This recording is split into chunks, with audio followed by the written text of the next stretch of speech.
Welcome to the October meeting of Scrutiny Board, Environment, Housing and Communities, and welcome to everyone.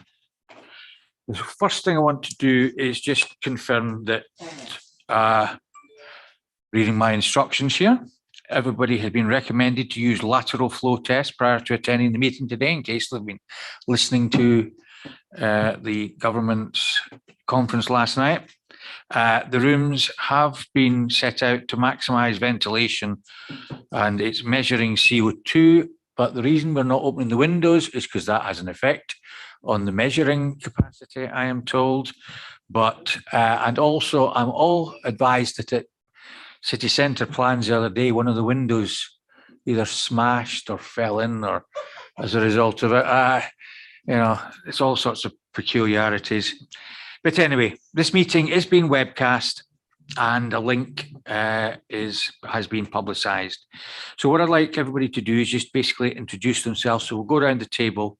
So I'm Councillor Barry Anderson. I chair this particular scrutiny board. Natasha Prosser, clerk to the scrutiny board. Councillor Pauline Graham, Crossgates and Winmore Ward. Good morning, everyone. Angela Gabriel, Beeston and Albert Ward.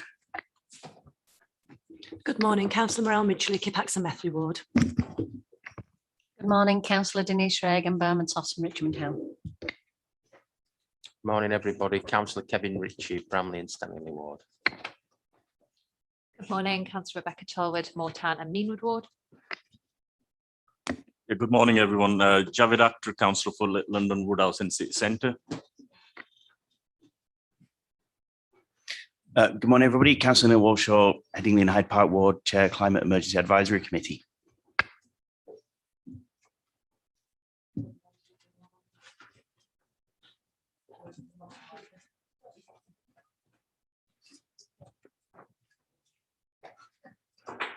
Okay. Technology is brilliant when it works.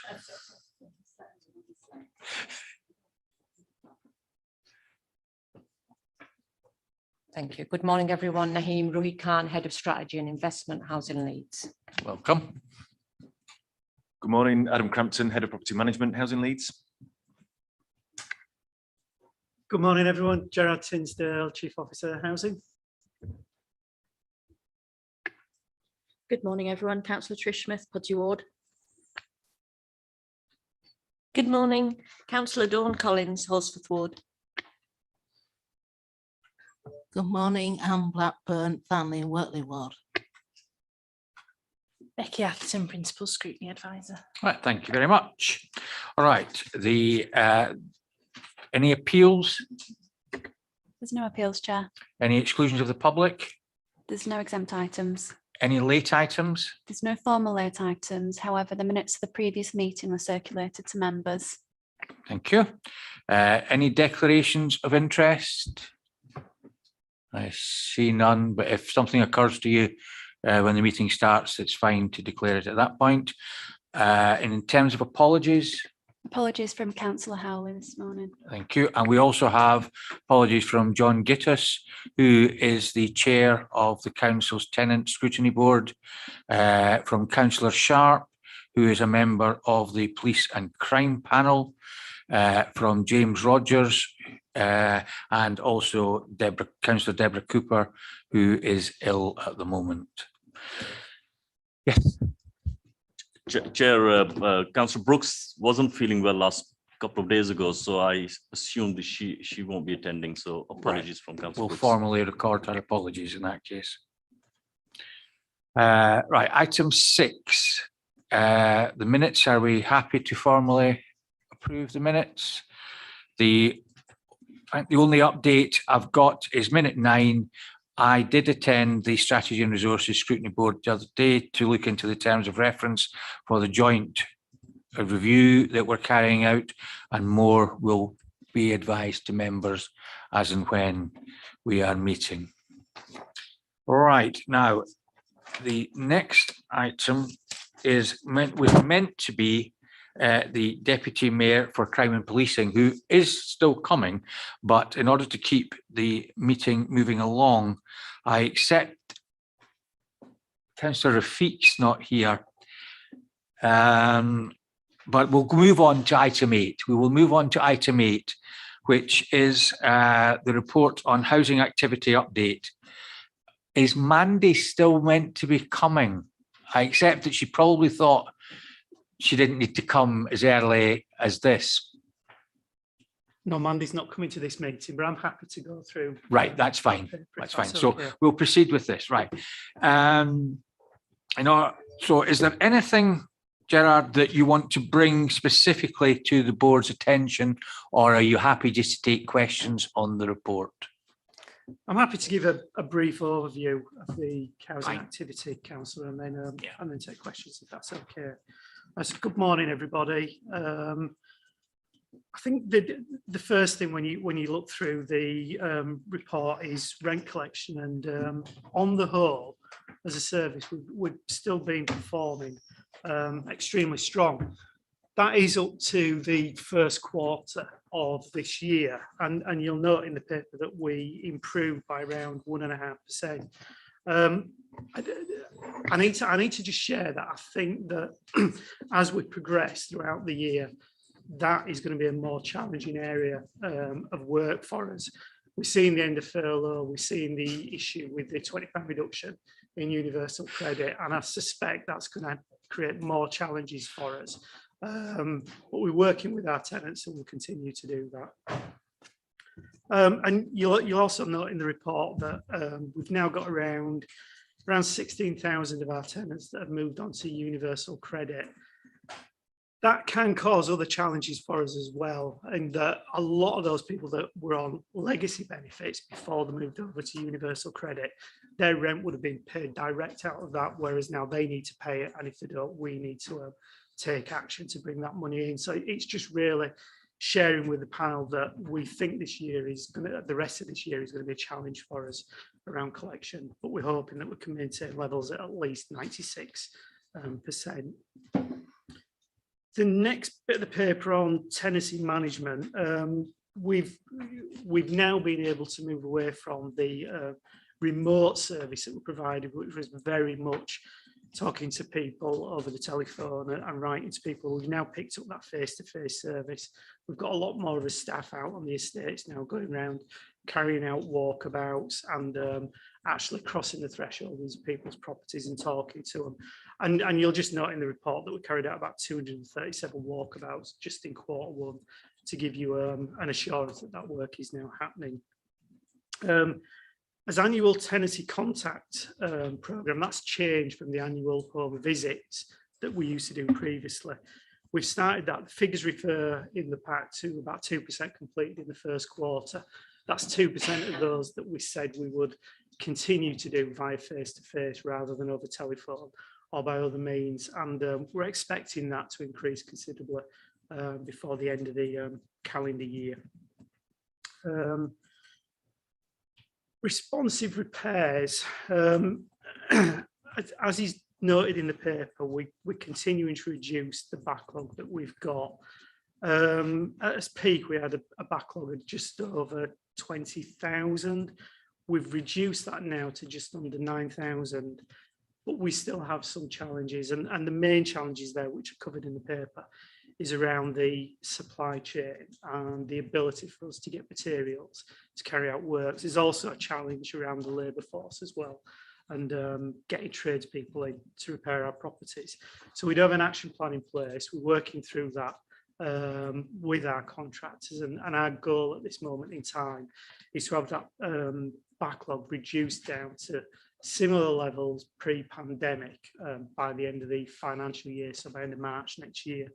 Obviously, that's dependent on things improving and supply chains easing over the next few months, and we'll keep scrutiny up to board as we progress through that. The next thing in the paper is around voids, and you'll note that we've got around 700 voids at the moment. That's higher than we would normally like. I just think it's fair to give members an assurance that while we've got that number of empty properties out on the estate, that's not to say that we're not allocating them. The challenge is, and it links into the previous comments around repairs, about getting the materials and the workforce in to actually bring those properties up to a level standard so that we can move our customers in. We also mentioned at a previous scrutiny that we were looking at a blank canvas approach for our voids as well, and that's to get them into a better condition for when our customers move in. And we've started doing that now with our empty properties, but of course that's more work that we've got to do, so that potentially delays them a little bit longer before they're available for customers to move in. Have spoke to a number of members separately, and there is cases where we still think we need to move people in much quickly if they're living in difficult situations, and we will try and move some of those customers into the properties relatively earlier and do some work around them where that's needed. In terms of asset management, there's a further paper on asset management coming next, which Naheem's going to deliver. So I won't particularly go through any more points on that. Customer contact and engagement. I think the main thing to pull out of the report for members is the service has seen an increase in complaints coming through, and that's predominantly around the delay we've got in being able to get out and improve our properties or carry out repairs. And the same reasons for that apply to the repairs and voids. But again, we've tweaked our service. We've now got a particular team in place that's dealing with those inquiries, and we're hoping to keep those customers better engaged and updated about when the work's going to happen.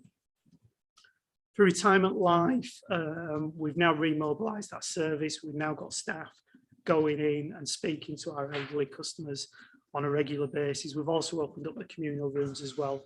One of the challenges we've had in that area is how we could help those customers that were suffering from social isolation because of the pandemic and not being able to use the facilities that we had. But I'm glad to say that that has now been resolved. In terms of homelessness, that's still a strong area of work for the service. We're still preventing homelessness for people that contact us of about 90%. And to remind you, the national figures just under 60%. So Leeds is doing it extremely well there. And our temporary accommodation numbers continue to remain low, at around about the 50 mark at the moment. That's jumped up slightly from last scrutiny at 30 because we have brought a hotel in now to help us support some of the real vulnerable customers that we've got, particularly some of the rough sleepers that we've been unable to engage with the offer that we had. Around the private sector housing, again, we've been able to remobilise there. We've now got staff that are going out and crossing the thresholds in those areas, identifying issues and raising those either with other agencies or landlords in terms of improving the properties or picking up on potential ASB. And we're strengthening the links with police and Losbeck, for example, to make sure that we work through that much more efficiently in the future. I think just finally, Council, is just that housing strategy review, and that's due for renewal. Work is taking place around this with a view to have a final updated strategy by March next year.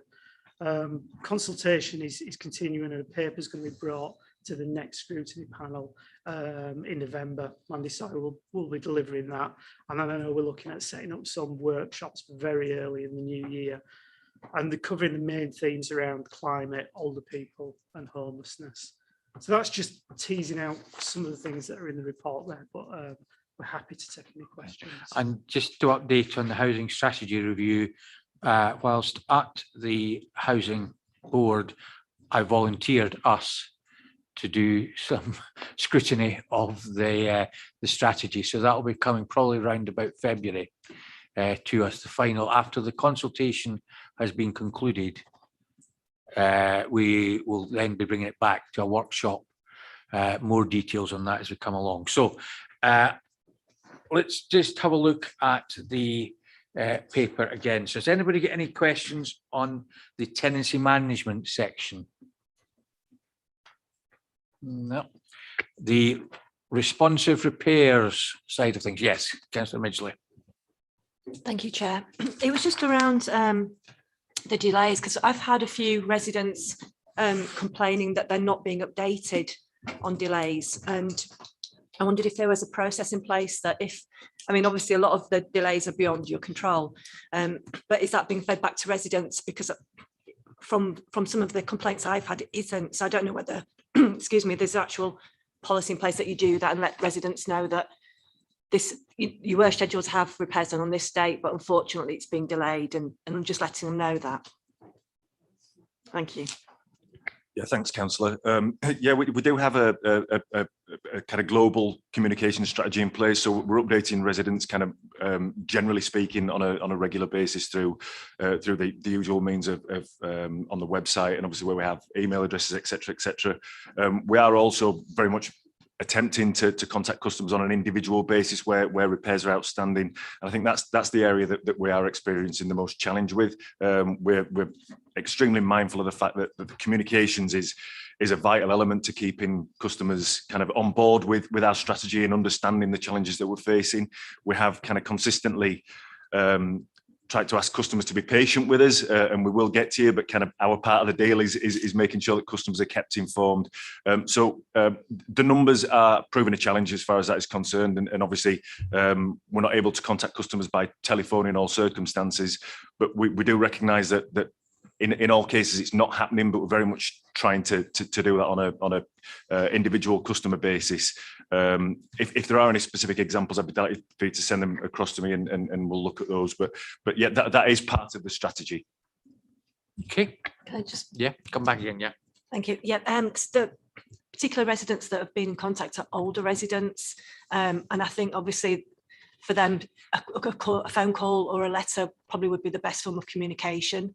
And obviously they worry because they're expecting things done at a certain time. So I think it would help relieve a lot of the stress that they have, worrying about when this work's going to be completed. Thank you. Okay, right. I've got Councillor Smith, then Councillor Akhtar, then Councillor Ritchie. So Councillor Smith first, please. Thank you, Chair. First off, thank you very much for all you're doing, guys. I know it's difficult times out there for you.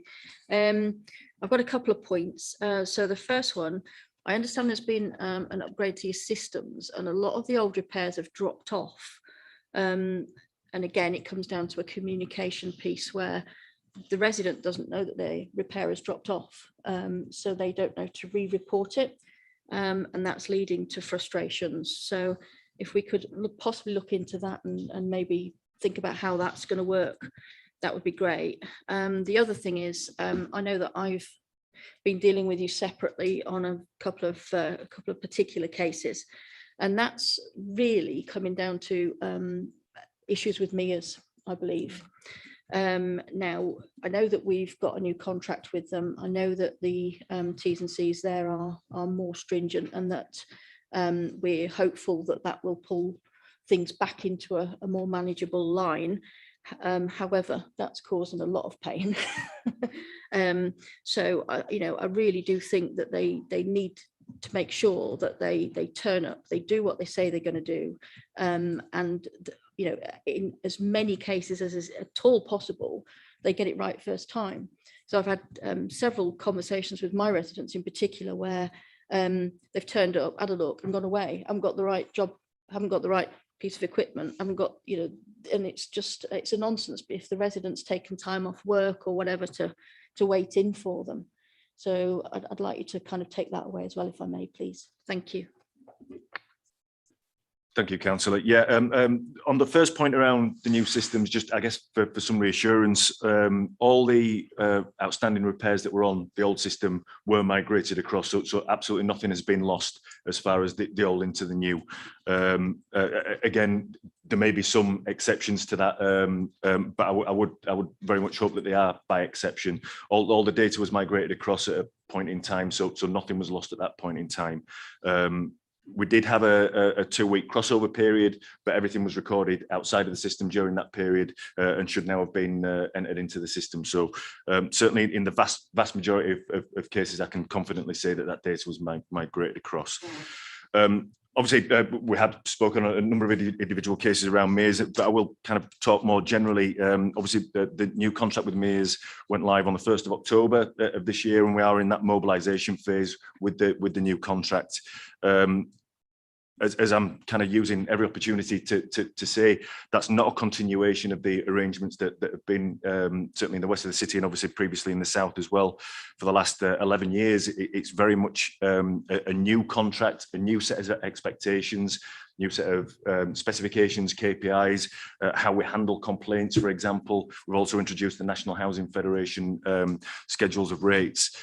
So we are, I think you used the word hopeful. We are very confident that that's going to have a significant impact, but we are in that transitional phase at the moment. And you mentioned specifically about right first time, and I couldn't agree more that needs to be the absolute focus.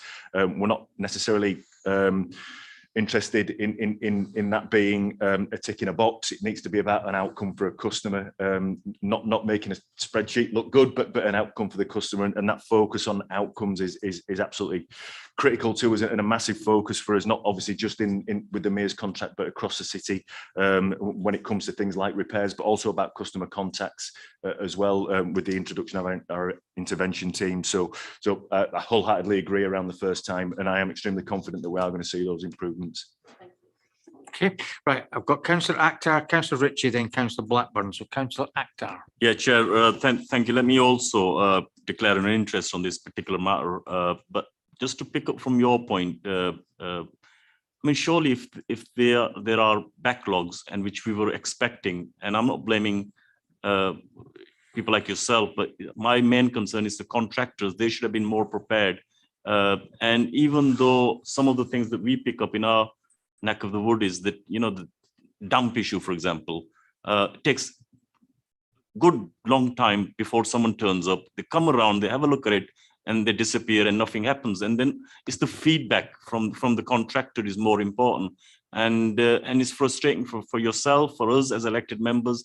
And I think we need to have a better sort of understanding with the contractors like mayors, which are also our residents are complaining about the contractors more than anything else. As I said, is the communication is the issue, and the professionalism as well. So it's something I think we need to watch out for, especially if it's a new contract. Yeah, thank you, Councillor. Yeah, just to respond to your points there, certainly around our preparedness and understanding that there was going to be a backlog. Clearly, it was always something that was going to happen. We did see over the course of the last financial year, 2021, an overall reduction of around 15% in the number of responsive repairs that were recorded. We're often talking round numbers, around 200,000 responsive repairs on an annual basis. We saw about a 15% reduction in that last year. And it was clear to us at that point that that's not because the demand was going away. That was a direct link to people's potential nervousness around reporting repairs, for example. And we have seen that come back now. We're in terms of the kind of normal run rate, we're about 8% up now. So we are seeing that demand return. So we did anticipate that these backlogs would be generated. I think anticipating it and being able to acquire that additional capacity has been extremely challenging. Obviously, across the country, we've seen returns in the construction sector, in the house building sectors, and of course, all our peer groups in local authorities when it comes to responsive repairs are very much in a similar position. Unfortunately, the capacity that exists in the marketplace is finite, and our ability to attract that additional capacity has been very, very challenging. We do obviously have our principal contractors or our principal service providers, mayors in the west of the city and Leeds Building Services in the east and the south. Our subcontractor network that supports that has always been designed about being able to flex to accommodate that additional capacity. The existing arrangements have flexed beyond breaking point, really. So it's that ability to attract more that's been particularly demanding, and we continue to attempt that on an ongoing basis, but it has been extremely challenging for us. The point that you raise around communication, again, as responded to Councillor Smith, absolutely recognise that that's one of the critical elements in terms of managing the expectations of our customers and indeed members. Damp issues in particular is something that we are continually aware of. Damp is often a symptom rather than a cause of the repair. And again, I think with the new arrangements that we've put in across the city, both with mayors and with LBS, we recognise that repairs are becoming more complex as well. So treating the cause of damp can often be a more complex solution than just providing a fungi wash, for example. That might make it go away for 6 months, but does it actually resolve the root cause? So we have developed what we're calling a minor works team now as well, which is more about not necessarily worrying about getting this repair fixed immediately or within 3 hours, but making sure that we're spending the time diagnosing correctly and resolving the more complex repairs, because we are seeing more complex repairs becoming kind of our core activity. So we are responding to that. We are developing strategies around that, and we have put actions in place to respond to that as well. Come back again, yes. Yeah, thank you. Let me make this absolutely clear. I mean, I'm not having a dig at officers, but it's the contractors that there's an issue. I mean, typical example, Miss Smith, single parent with a child who's suffering from asthma, lives on 15-story high block, waiting months and months and months. And while her child is suffering from asthma and nothing is getting done. These are the issues that are crucial. And then if she's not getting feedback to say, you know, when they're going to turn up, how they're going to turn up.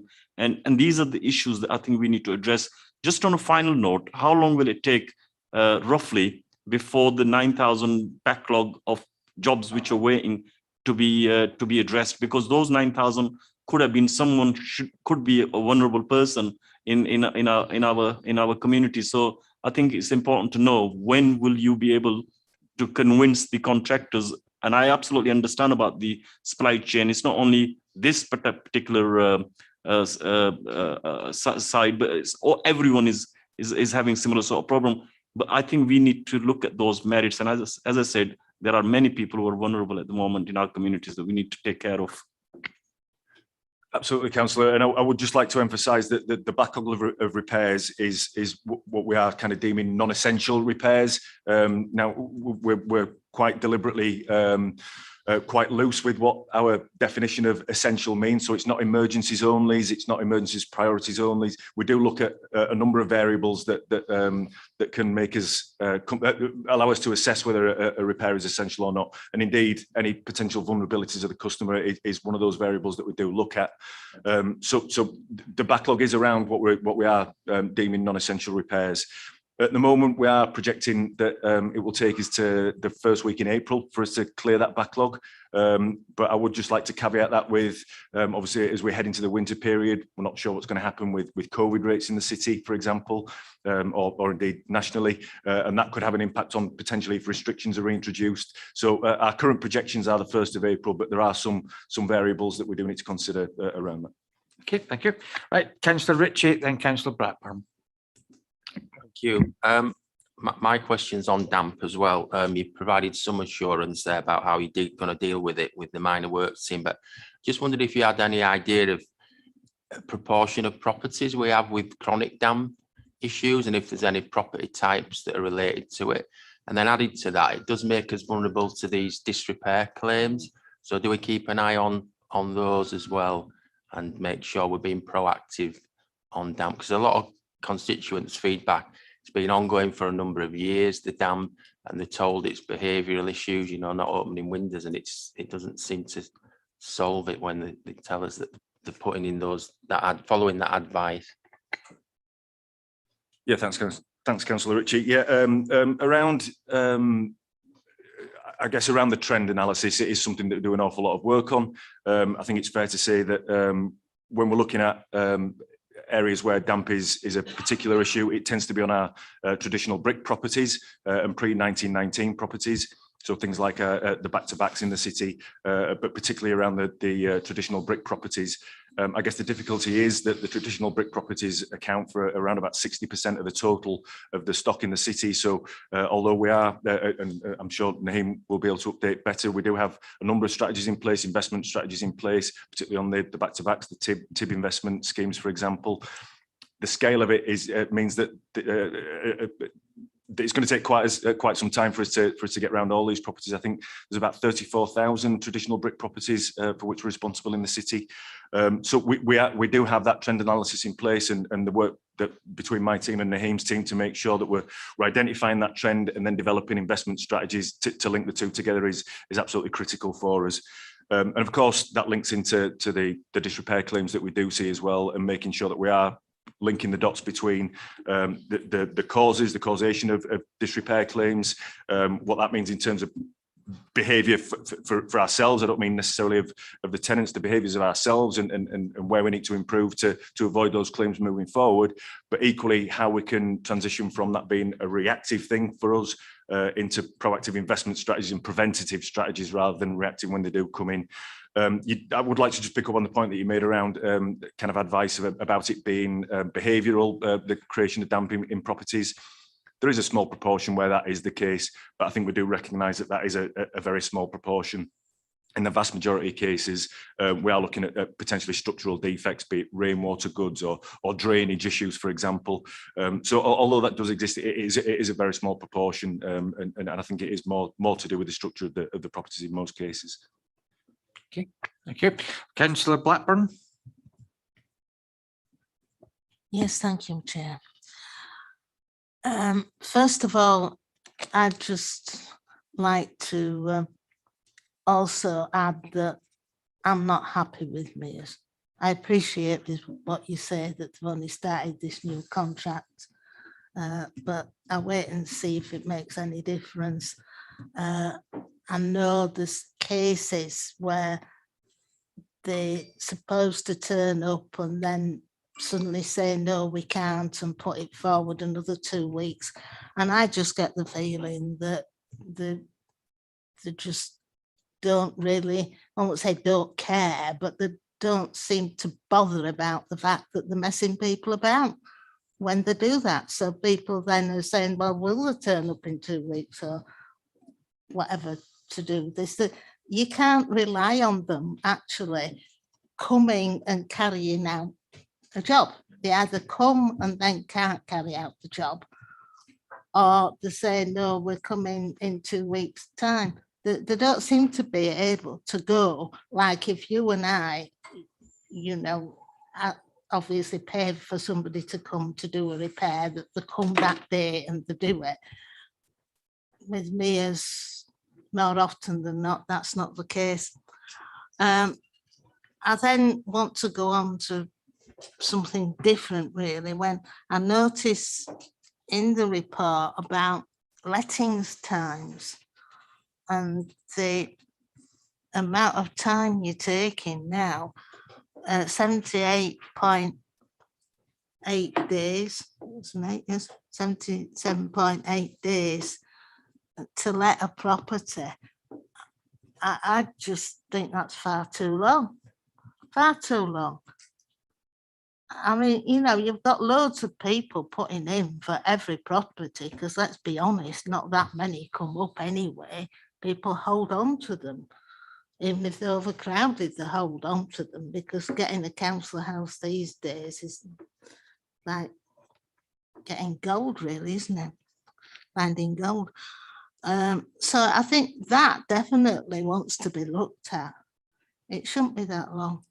And I'll leave it there, thank you. Thanks, Councillor. I guess on the first point, again, just a recognition that things do need to improve. We absolutely recognise that, and that's why we redesigned the contract and the specifications and all that. I'll not repeat myself again. What I would say is, if things don't improve, and we need to give it sufficient time, particularly under the circumstances, to improve to a level that we need it to. Frankly, that's not a Mears feeling. That's a feeling of my service. So that's one that I very much need to be managing and need to be on top of. And I assure you we are. In relation to the lettings times, I would just emphasise that the vast majority of that time period is the works element. It's not the kind of the specific lettings period around housing management colleagues finding an appropriate tenant, for example, and moving them in. The vast majority of that time is around the works. And again, those delays, particularly around a lot of the COVID safe practices that we've got in place. Traditionally, we'd have potentially between 4 and 6 trades operating in parallel within a property. We've not been able to do that for quite some time. Obviously, making sure that the people that we're asking to work in these properties are doing so in a safe manner. And again, the difficulties around particularly some of the materials that we often introduce in void properties. Windows and doors is a particular issue for us at the moment.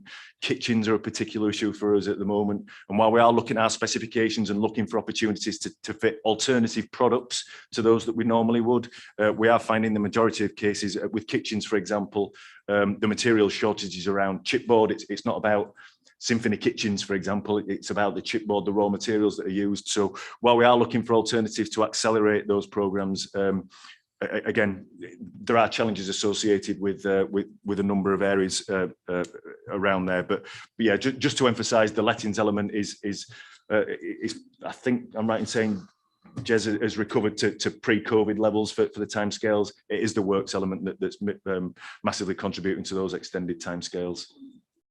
Okay. Right. Yeah, Jez. It was just to pick up on Adam's point, and I agree, Councillor Blackburn, 78 days is not where we want to be, and it certainly is a priority for us to try and reduce that back down to where we were pre-pandemic, around about the 30 days mark. But picking up on Adam's point, it is very much about getting the properties in a fixed state to allow our new customers to move in, but we're still advertising the properties now. We're still speaking to our customers and advising them that they're being allocated that property, and we are trying to keep them involved so that they know when they're going to be able to move into that property as well. So in terms of that, the housing management side around the allocation of the property, we're back to speed on that. It's just recovering, if we can, from the issues that Adam mentioned earlier. Okay. Right. Anybody get anything else on either gas compliance or other compliance? No, in that case, we will move on to the next section, voids and lettings. So that's paragraphs 3.1 and 3.2. Anybody, any questions on that section? Yes, Councillor Ritchie. Yeah, thank you. Something that came to my attention, which might interest other members, is often that we see properties tinned up and it's when they've been abandoned. So that sometimes gives an indicator, well, it looks like there's more voids than there actually are on your figures. So how can we manage that process better and get those houses back into our stock? And I assume if you clarify if they're not counted in these void figures, I suppose they are at some point. But yeah, when a property is abandoned, we don't necessarily tin up everyone. It depends on the location and whether or not we think there's a need to make that property secure. Sometimes we need to go through the courts to get possession of that property and end that tenancy before we can put it into the void process. And we do that as quickly as we can. Obviously, we're reliant on getting into court and doing that. But there is other methods that teams can use as well. We can serve notice, and if we're absolutely confident as a service that customer's abandoned and there's no intention to return, we can very quickly then turn that property around and get it into the voids team. But I understand your point, Councillor, and yeah, some of those aren't reflected in these figures. Okay. Right. Asset management and investment we'll cover in a minute and under a different paper. Customer contact and engagement. Anybody got any questions or observations on that one? No. Yeah. Councillor Blackburn. Just with that, Chair, when you say about customers obviously being able to contact the housing office, many a time is delay with that. My local housing office, what they've been doing is the housing officers have been giving their phone numbers so they can contact the housing officer direct, which tends to work. But we do have a problem now where there's some vacancies which I've been told are going to be sorted out. So the residents don't necessarily have the right contact number if the person's work, you know, if the person's off work, etc. So it's not necessarily it's not really working well as far as I'm concerned for the tenants. The amount of tenants that said to me, well, how do I get in touch now? We have a problem because we don't have a contact, a hub in my ward, and we had a mobile hub, and now all the vehicles are being used for COVID purposes.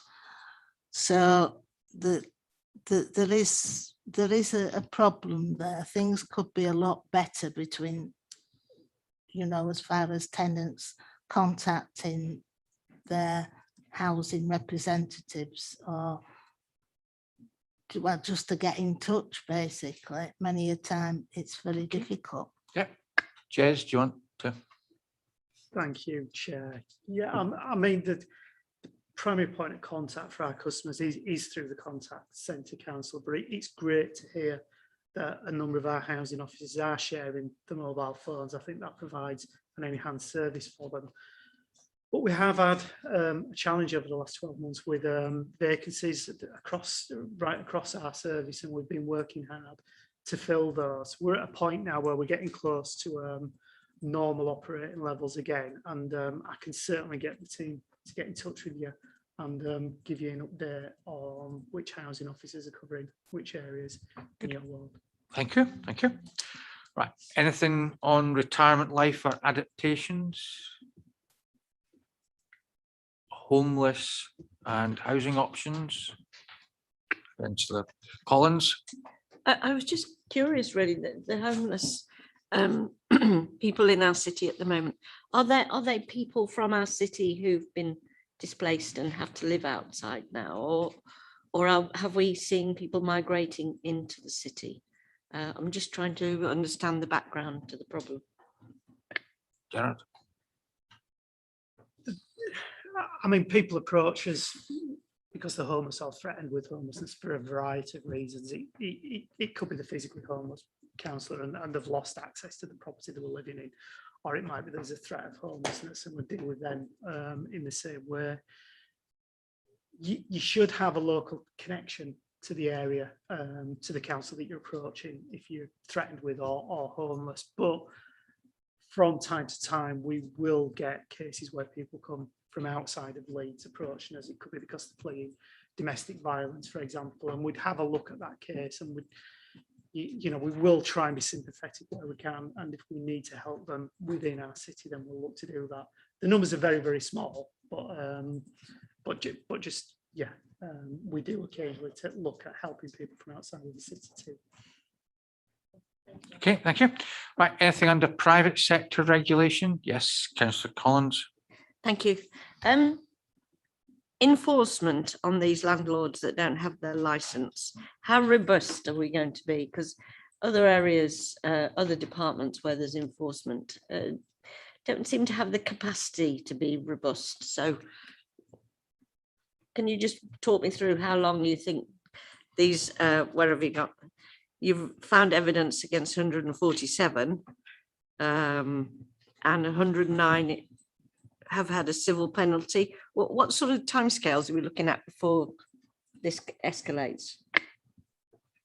I'd have to check with the team, councillor, in terms of timescales, if I'm honest, but I know the team work extremely quickly, and where they need to go through the court process, they're doing that. I would estimate you're probably looking at a matter of months at the most to deal with those that we've already identified. Or I would have to come back with a more accurate timescale. Okay, thank you. I'd appreciate that, Chair, because quite often in planning, the first letter goes out and then nothing happens. Oh yeah. Now, and then as far as section 9 is concerned, as you heard, we're getting a report next month on that, so we can cover the housing strategy in more detail. So from that particular point of view, I want to draw a line under this report, and apologies to the Deputy Mayor, but I'll take the paper on the capital investment just now so that we can keep the housing issues together. So with that, do you want to just briefly outline and bring to our attention anything you want to mention to us. Thanks. Thank you, Councillor Anderson. So the report that was part of the pack was produced in response to a request to provide an update on the investment programme, and specifically the activity, the projects that we have underway currently and planned over the next 5-year period to support decarbonisation of the council housing estate. I will work on the assumption that people have had a chance to look at the reports. I'll just pull out a few key areas and then I'm happy to take any questions. Yep. I think it's important to point out that the annual investment programme, which sounds like a huge amount of money at 80 million, has to serve many purposes alongside decarbonisation of the housing estate. And that includes ensuring that we invest in fire safety, in health and safety, in ensuring that we undertake life cycle replacement activity as well. But it's fair to say that there's been a significant shift in our investment to support the climate emergency declaration that was made in 2018. We're often, I think, just in the section above above table A, I've outlined the drivers that underpin our investment programme. I think it's really important that we're transparent and we can explain both to yourselves and also to tenants how we arrive at our investment decisions.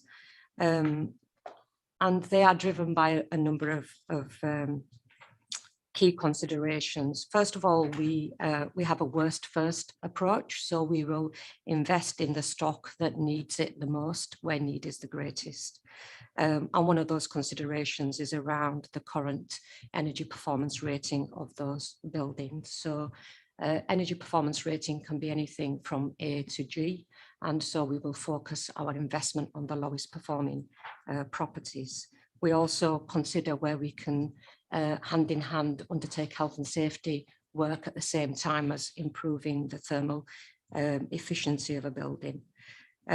We will also consider what the criteria is that it has been set by funders in terms of bringing inward investment into the local authority. So quite often our investment decisions are driven by the criteria.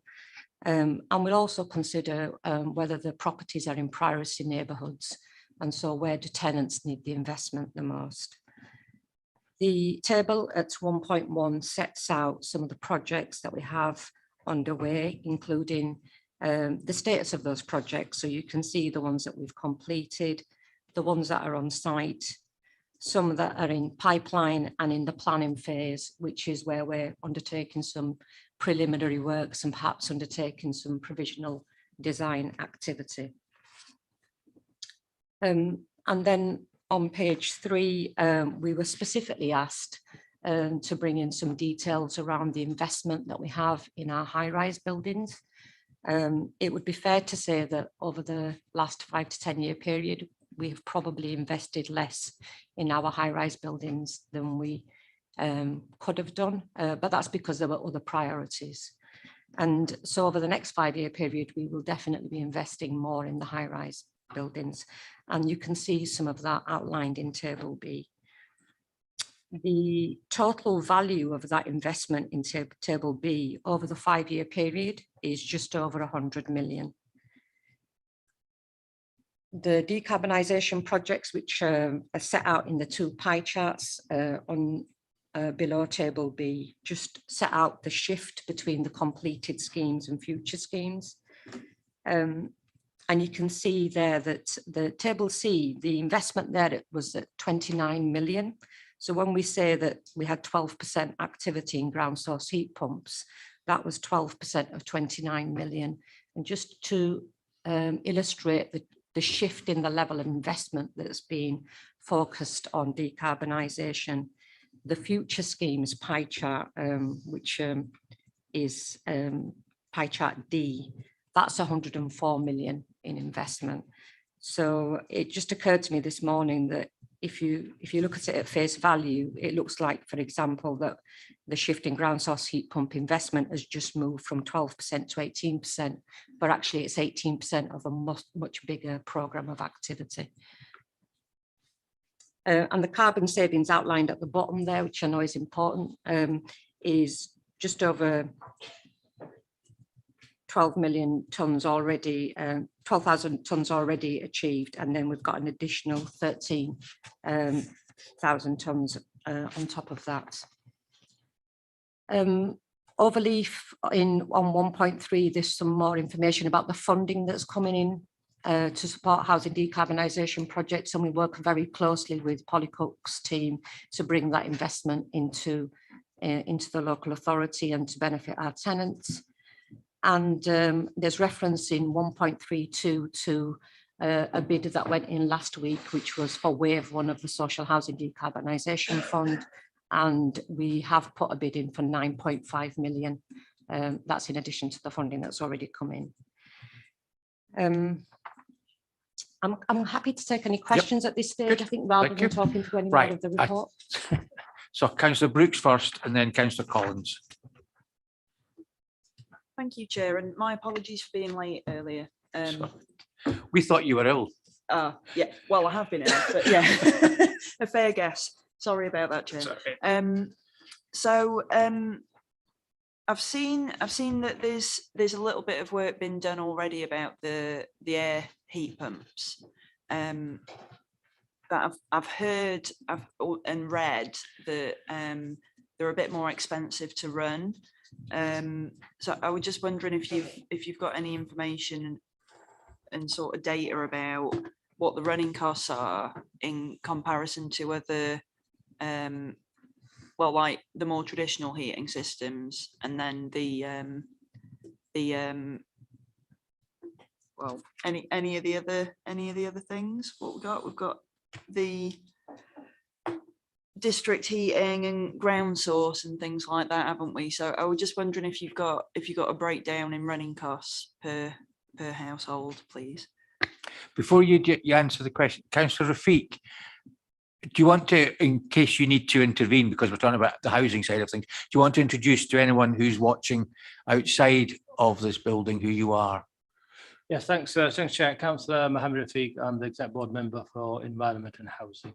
Thank you. And apologies for the No, you're okay. I didn't think the first item would be this one. So the first item's still not been taken yet, so we're making this up as we go along at the moment. So okay, no, it's so Naheem, yes, please.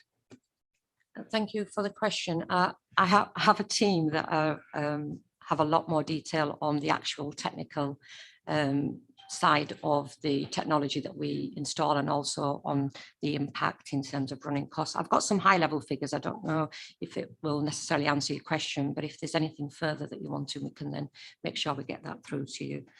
In terms of the cost per unit in a high-rise building to install ground source heat pump technology, it costs somewhere between 17 and 20,000.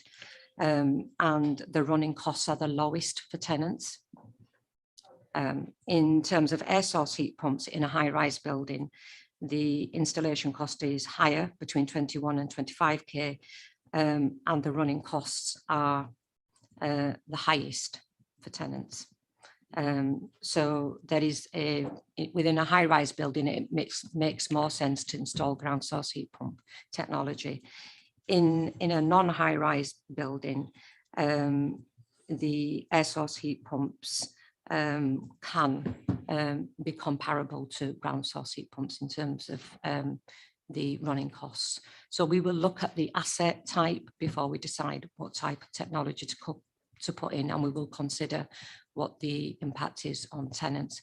We haven't installed many air source heat pumps at the moment. We did a pilot with only 14 properties, and we are about to start a larger scheme with 160 properties being affected by air source heat pumps.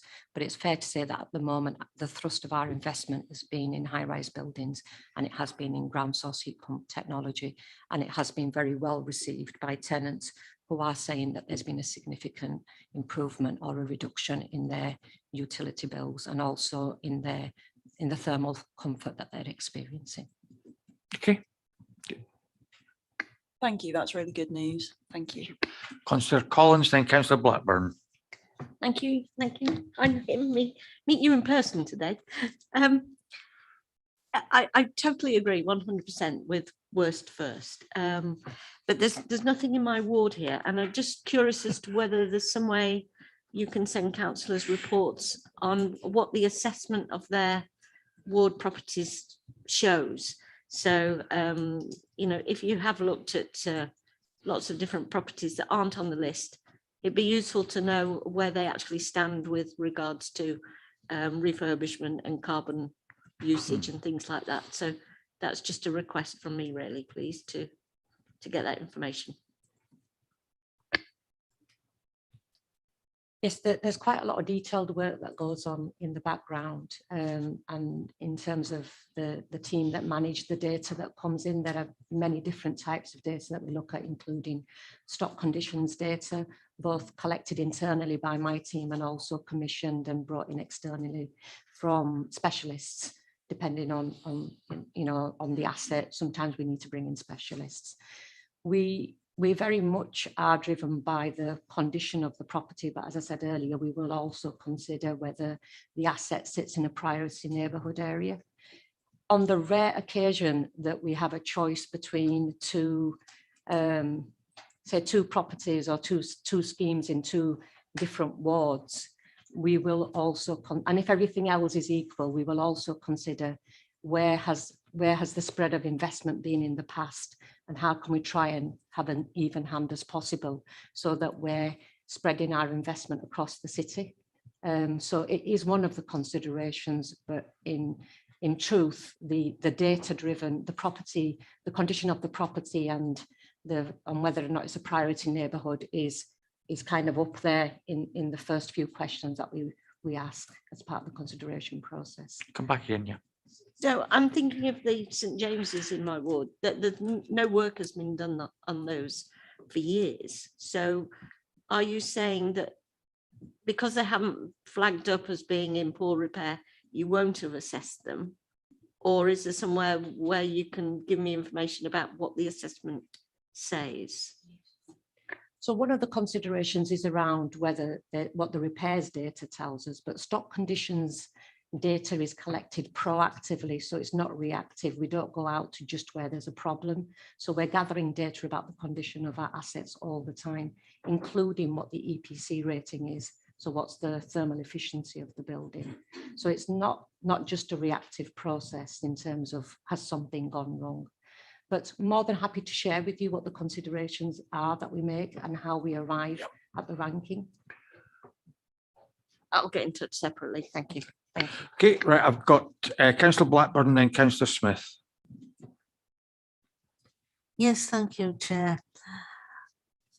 I'd just like to say that when you're talking about the work done on the high-rise buildings, the first blocks to be done as far as the ground source heat pumps, it's down on page 3 on the report here, were heights east and west, and it has saved the tenants money there. And I'm pleased that they have done those because they are two of the older type of blocks, and the tenants are really pleased with the work that's been done. I know it moved about westerlies as well, which is in the next ward to me, which are more modern blocks. But the fact is that it does work, it does save the tenants money, and so I think certainly it's a good thing to be doing as far as high-rise go. Thank you. Good. Thank you. Councillor Smith. Thanks, Chair. Mine's actually a word of thanks as well. I know that we've been speaking separately and managed to pull investment forward hugely into my ward for the Rycroft estate, and that's been very welcomed, and the residents are very impressed with everything so far. Slight lack of communication with them, but you know, we can get over that. The fact that you've managed to pull the investment so far forward for us has been appreciated, so thank you very much. I'd quit while you're ahead if I was you. I probably should, but I would just I would just like to add that the blocks were already in the programme. What we managed to do was accelerate delivery on the ground, and that means that staff are working faster. And so they were already in the programme, they'd been identified. We just managed to bring them forward on the timeline. Right. Anybody get any other questions on this particular paper? In that case, thank you all for your attendance in respect of these particular papers. So it must be, you can stay and listen to the rest of the debate if you wish, but if you wish to go back to do your day jobs, we won't be offended in any shape or form if you walk away from us. It happens to me all the time.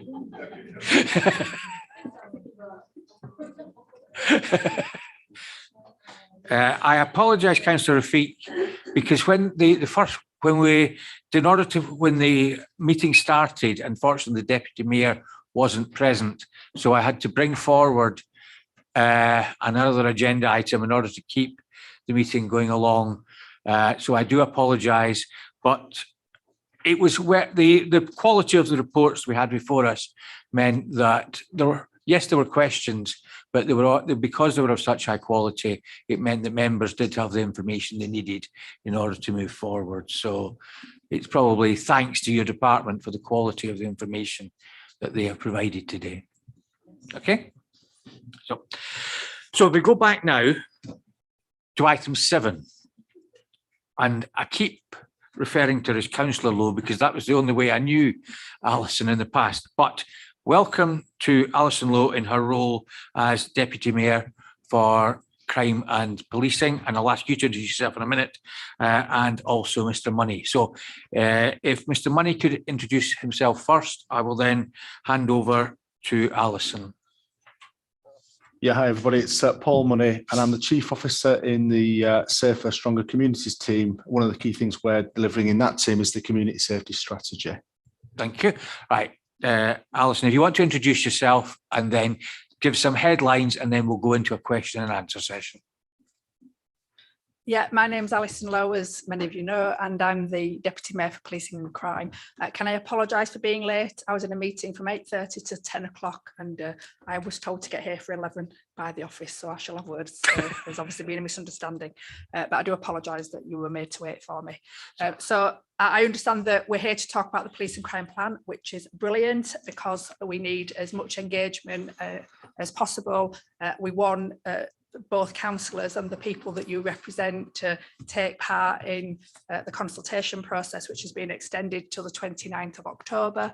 And we also want to understand what the priorities are here in Leeds, because without understanding that, we can't deliver a plan that addresses those priorities. So please do, as a body, feedback, and as individuals, feedback. So I've read your report and I see that it covers a variety of things, including the transfer from the old Office of Police and Crime Commissioner to West Yorkshire Combined Authority and the Office of our Metro Mayor. I'm really happy to answer any questions on any of that if anyone wants to ask me later on. But I'll focus on the Police and Crime Plan and the process that we're undertaking to get it right for West Yorkshire and for the people of West Yorkshire. And I note that in your papers you've got a copy of the individual consultation that's been sent out and is on lots of websites, but also the partner consultation, because we wanted to make sure that our key partners, and obviously the Scrutiny Board, because of your role representing Leeds City Council, we wanted to make sure that all partners could contribute from their partnership perspective as well as their individual perspective.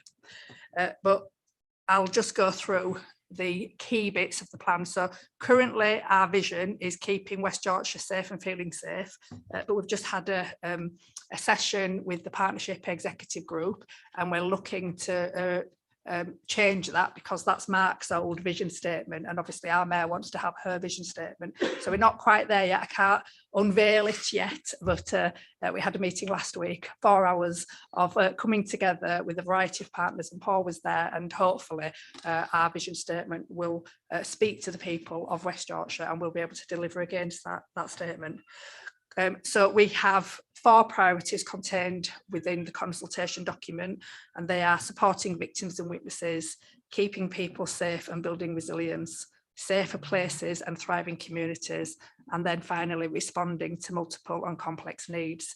And each of these priorities have both a description of what that means, but then areas of focus sitting underneath. So for example, supporting victims and witnesses has as areas of focus helping people get justice with positive outcomes, the children and young people services, specialist provision tailored for individual need, and increasing trust and confidence within the criminal justice system. So that they're just some of the areas of focus that we've included because that's about how we not just support victims and witnesses, but give them justice, bearing in mind that we're one part of the partnership, we're the policing part, and obviously the partners, the crime partners, the criminal justice system, the youth offending teams, the CPS, all those other partners have got a role to play too. Under keeping people safe and building resilience, that includes areas such as stalking and harassment, rape and sexual offences, honour-based abuse, domestic abuse, human trafficking and slavery, child sexual abuse and exploitation, fraud and cybercrime. And the consultation is asking people if they're the right areas or if there's more or different things that we can come up with. The third area, safer places and thriving communities, has recovery from impact of COVID as one of the areas of focus, drugs misuse, ASB clearly, and neighbourhood crime, road safety. Apparently road safety always comes top, so if you want to ask me about road safety, I've got something to tell you about that too.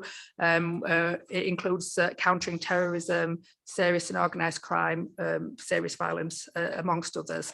And then the final priority, responding to multiple and complex needs, has at its heart an understanding that the vast majority of offenders in our communities are themselves victims of crime, of trafficking, of exploitation. In the main, you'll see that ACEs have been something that have affected many of the people involved in criminality. I mean, we know that there are some evil people, but in the main, many of the people that are offending in our communities have been victimised at some point in their lives. And so that's trying to address that and look at things like mental health, for example, look at drug and alcohol misuse, look at CSEA, and also understand the impact of positive solutions like restorative justice.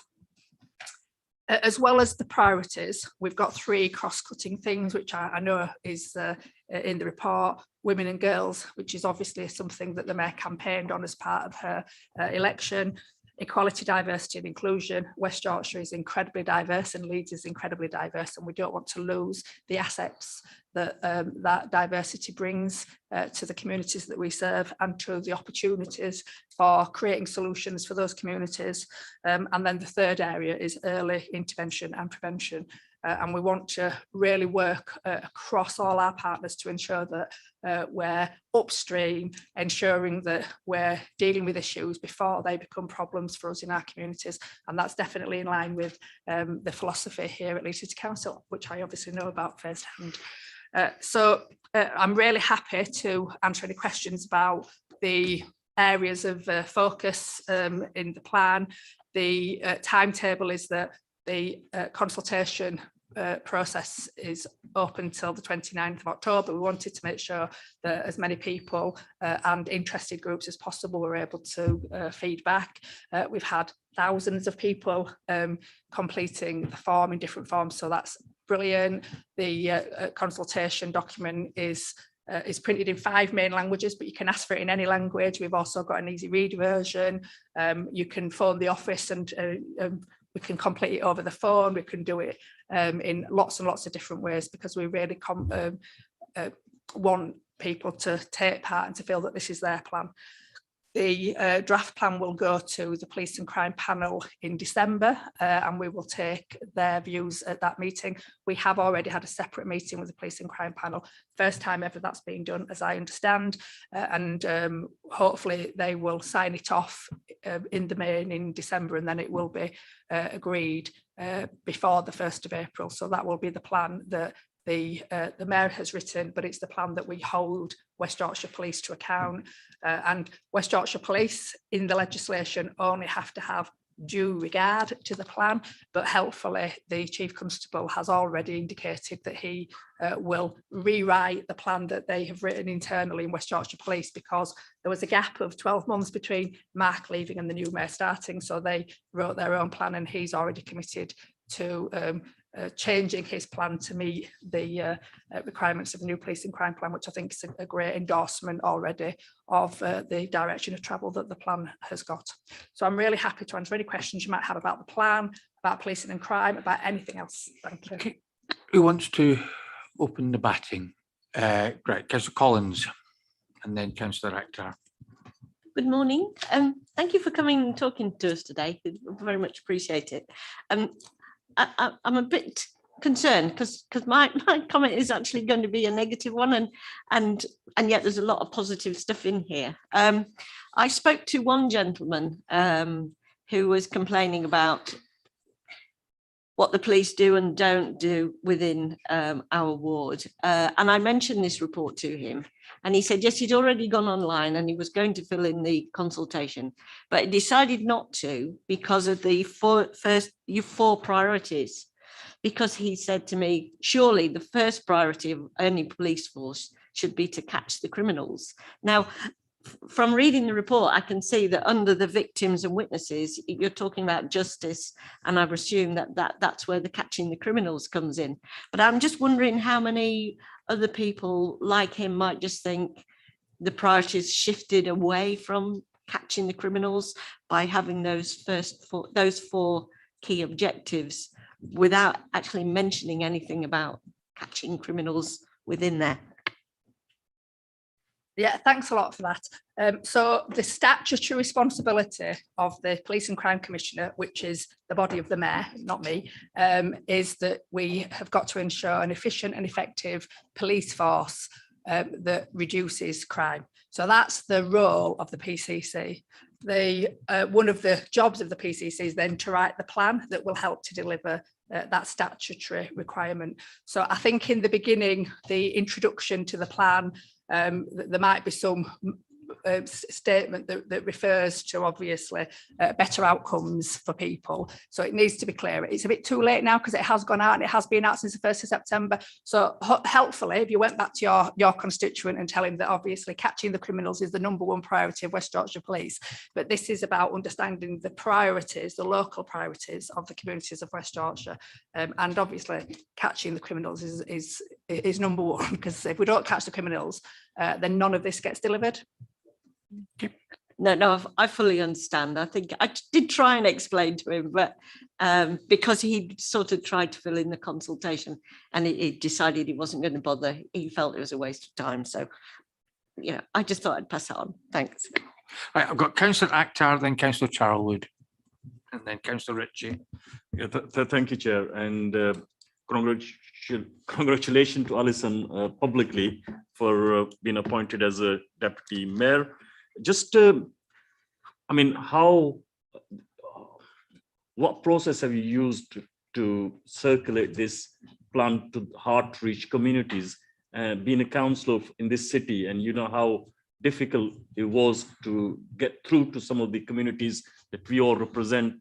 What work has your department has done to make sure how we really go into those communities who never ever take part in consultation? I can talk about the South Asian community or the Black community in our city, and surely in Bradford, Kirk, Leeds, and Calderdale, you probably will have same issues. So could you please just highlight what have you done to make sure that everyone has been on board? Obviously, there's an established consultation framework within the police and crime team, because they've been there for nearly 10 years. So they've got thousands of contacts across West Yorkshire who were sent this, both individuals as well as organisations that they're working with. As well as that, we've had a huge social media presence, and we've also had physical hard copies in some of the places that we know really well, so some libraries, some community centres that we worked with over the years. As well as that, I've been in contact personally with groups that I've worked with in Leeds. So Trans Leeds, for example, they were one of the groups that I wanted to ensure were included. Other BME and LGBT groups that I've had personal contact with, Women's Aid, Together Women, lots of all the rape crisis organisations across West Yorkshire. We also had a roundtable event in September, which was all about women and girl safety, and over 140 individuals representing organisations attended. We consulted with them at that juncture and then sent them all the plan in the format that they requested as part of that meeting.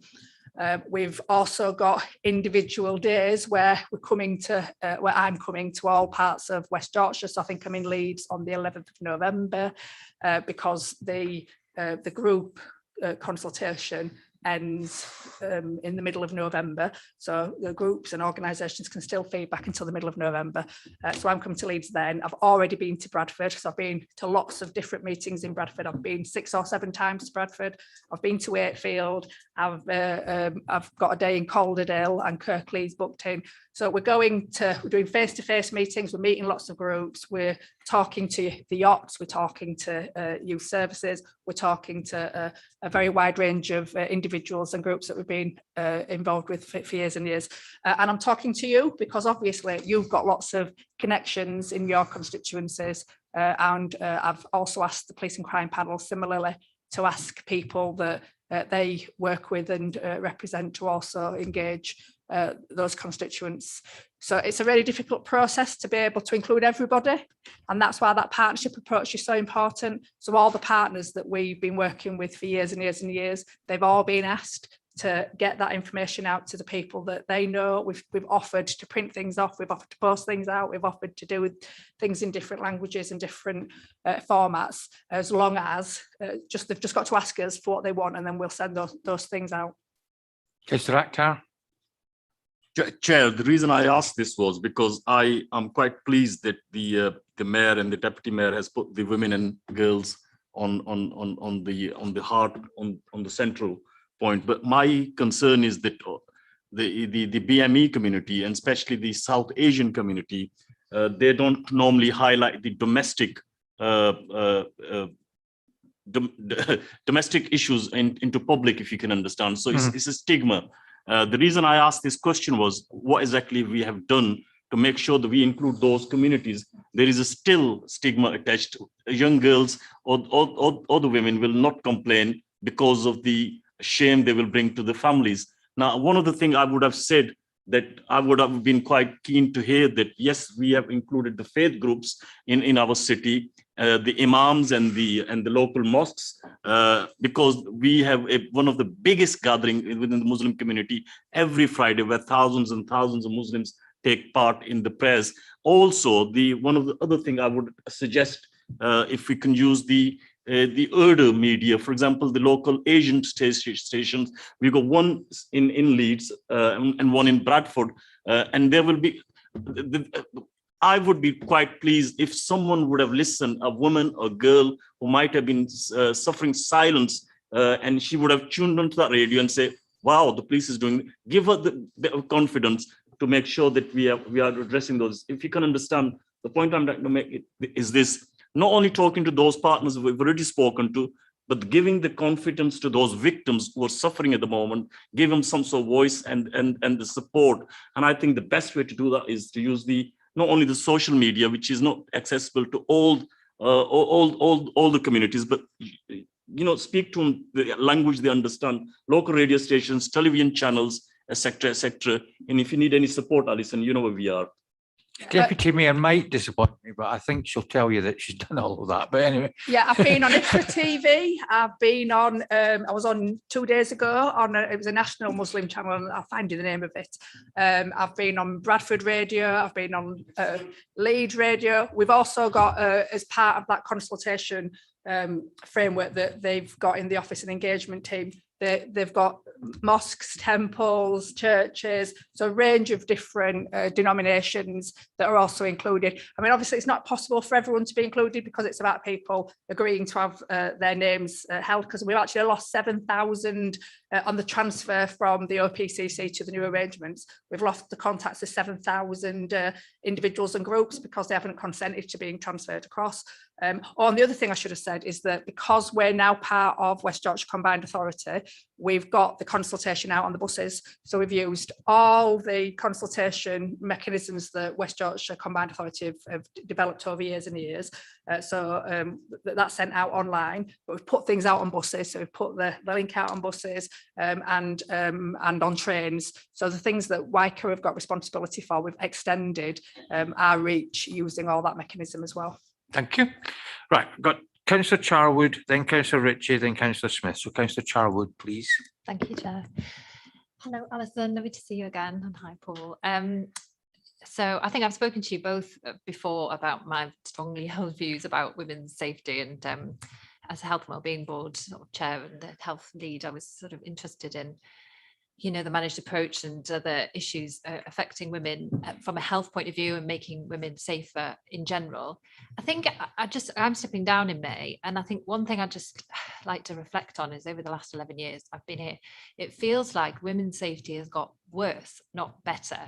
And I just suppose I'd like your views on that and why that has happened and what the causes of that are, so that we can then try and at least try to tackle them from a preventative point of view and a bottom-up point of view. And that was always my intention. And one of the things I'm really the most proud of actually is my time on the council is as licensing chair shutting down 4 lap dancing clubs. And we got taken to judicial review and we won, and we were taken to the High Court on appeal and we won on that. And we implemented a Labour law on restricting the numbers. I think we could go further with that, because I think things like that and having a zero tolerance approach to abusing women, in my view, in those sorts of ways of street prostitution, it gives a signal that we will not tolerate violence against women, and that women are important and should be protected. So there's that. Just any views on that would be very welcome. Why has it got worse? And, you know, at the moment with the issues about women being targeted with date rape drugs with needles in nightclubs, it's just terrorizing. It feels really scary. I feel scared as a woman, and I think if I was a young woman I'd feel really scared. And you know, what's happening in Leeds, is that happening right now for us? Why is this happening and what can we do about it? Thank you. Thank you. So all those lap dancing clubs that took you to court, as you know, I came to licensing and spoke against every single one, stayed for hours and hours and hours to make sure that my voice got heard. And we succeeded in some cases, but not all, unfortunately. So I'm with you there. In relation to the spiking, so obviously immediately that became a concern that was raised yesterday. The Leeds Student Union emailed the mayor and myself yesterday to ask for a meeting, which we're putting into place alongside Alex Sobel as the local MP, and we've already started to do some investigations into the prevalence of spiking with needles, and West Yorkshire Police, spiking is not a crime on its own.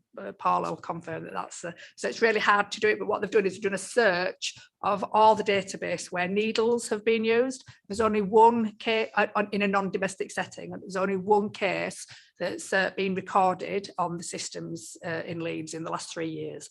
So I suspect that the spiking with needles is not a Leeds thing, but obviously we need to understand where the women from Leeds University, from all the universities who have raised this matter, what their experience is. So we're going to meet them to understand, because it could be that women have experienced it, or men have experienced this and not reported it to police. So we need to understand the genesis of that claim.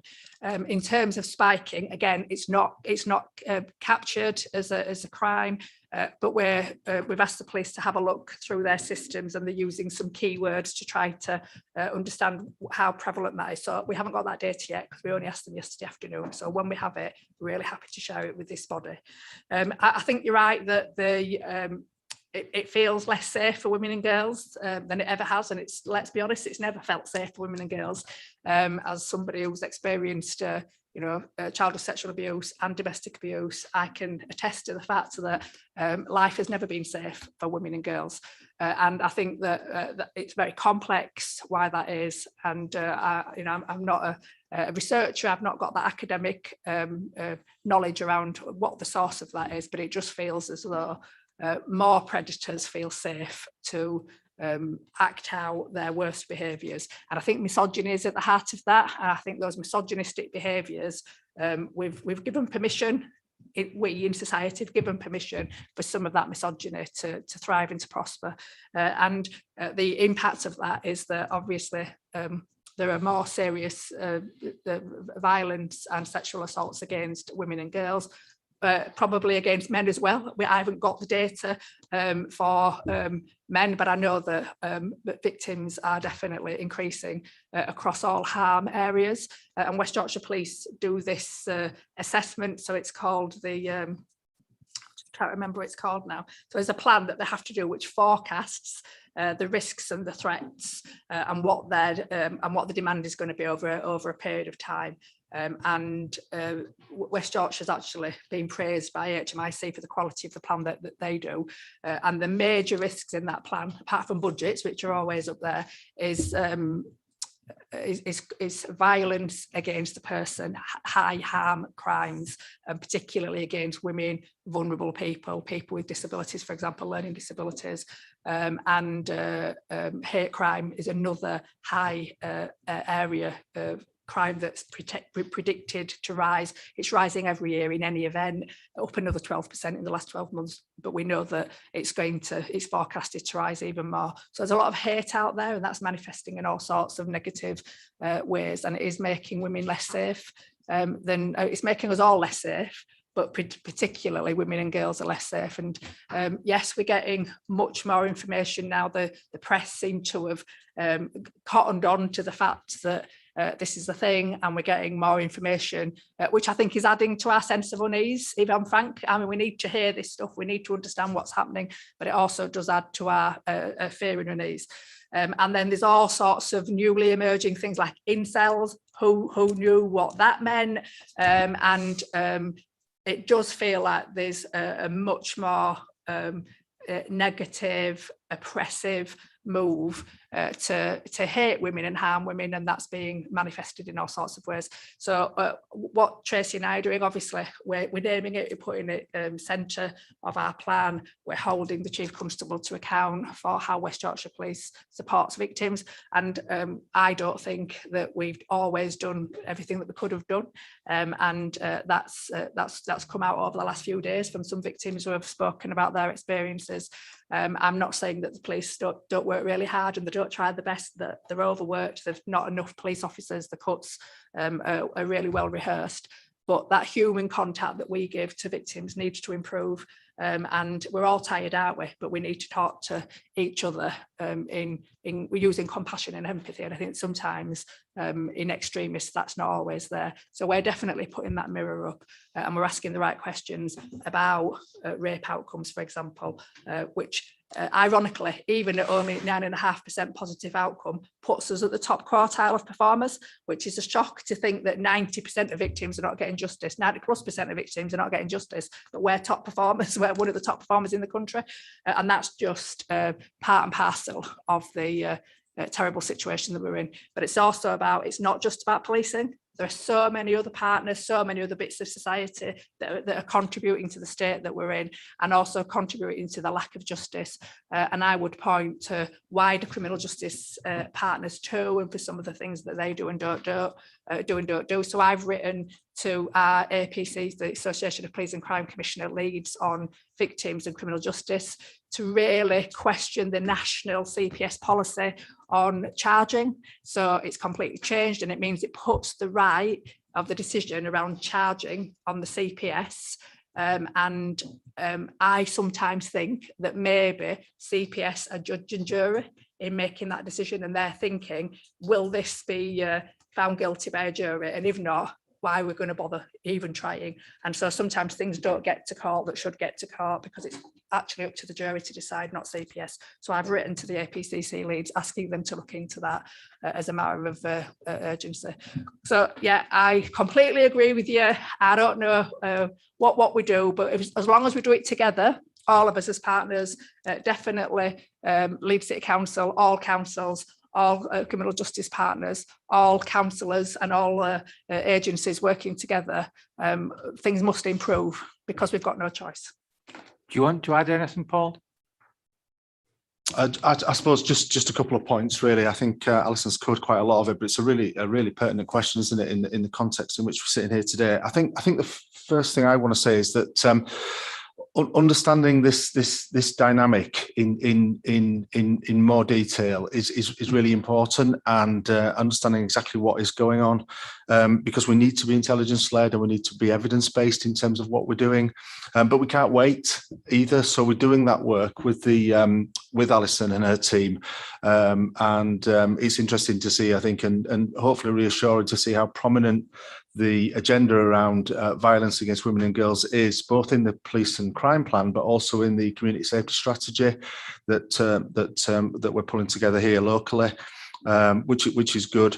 There is, if Councillor Cooper was here today, I think she would want to reference the fact that she is just about to pull together a strategic group that a number of individuals are going to be front and centre on, but we've already got an operational group up and running that Councillor Garthway is supporting, where we're doing some work. And in fact, when Alison does come into Leeds on the 11th of November, one of the things we're going to be looking to promote and raise awareness around is the Ask Angela campaign that we're doing, which links to vulnerabilities for some women in the nighttime economy, both in the city centre and more widely across district centres as well. So there's quite a lot of operational stuff working and progressing, but I do think there's a fundamental thing about listening to the voices of women and understanding exactly what the nature of this issue is in more detail. We are doing quite a lot of work with both main universities and the students there, who to some degree, in and amongst others, have been quite vulnerable to some of this, particularly the drink spiking issue. So maybe it's certainly something that we could come back to talk about in more detail as work develops. Thank you. Right, Councillor Ritchie, then Councillor Smith. Thank you, and good to see you again, Alison. I know that diversity, equality and inclusion is one of the core ambitions for the plan, which is good to see. And there's a reference to hate crime as well. I just want to highlight some issues around disability hate crime, if I may. And obviously there's some intersectionality around that as well. So other protected characteristics as well. If you're disabled, you may be a woman, of course, etc. And again, it ties into the resource and the commitment, I think, from Tracy to increase frontline policing by 7,000, is it 7,500? Oh, 700, sorry. All right, yeah, for only. Yes, yeah. I put an extra note on. So there's been a reduction in hate crime coordinators, for example, and I think that is having an impact on service delivery. At one of the groups I visit, Leap One, we have a keeping safe tasking group. And Leap One and that group were keen to push out disability awareness training to the police. And we were told somewhere higher up the chain that there wasn't the resources to deliver that, which were really disappointing to hear. So I said I'd take that away and hopefully some political pressure on the police, who you mentioned has to not necessarily implement the plan, but give regard to it, I think the phrase you use. So hopefully you can push that, how important that is for the officers to deal with that. The other side of things is we've established some good schemes to help and support people with disabilities, but we need them to be sustainable. So I'm thinking about the Safe Places scheme and the auditing of those, etc. and the retraining of staff as staff change. There is a resource issue with that, and it's been sort of grant funded through the PCC. And I think they're struggling, Aspire lead on that for us, but they are having to fund it out of their own sort of, current budgets, as it were. So again, looking to put and ask about funding for those things. So I've got your email now, and I'm hoping to have a meeting with you with some of the people from Leap One, just so that their voices are heard. So thank you. And also, can I say that I closed United Responses hate crime conference last week, and they spent a whole day talking about the issue of disability hate crime, particularly learning disability hate crime, and they've come up with lots of recommendations. They're going to send them to me as part of the police and crime planning process, which is brilliant.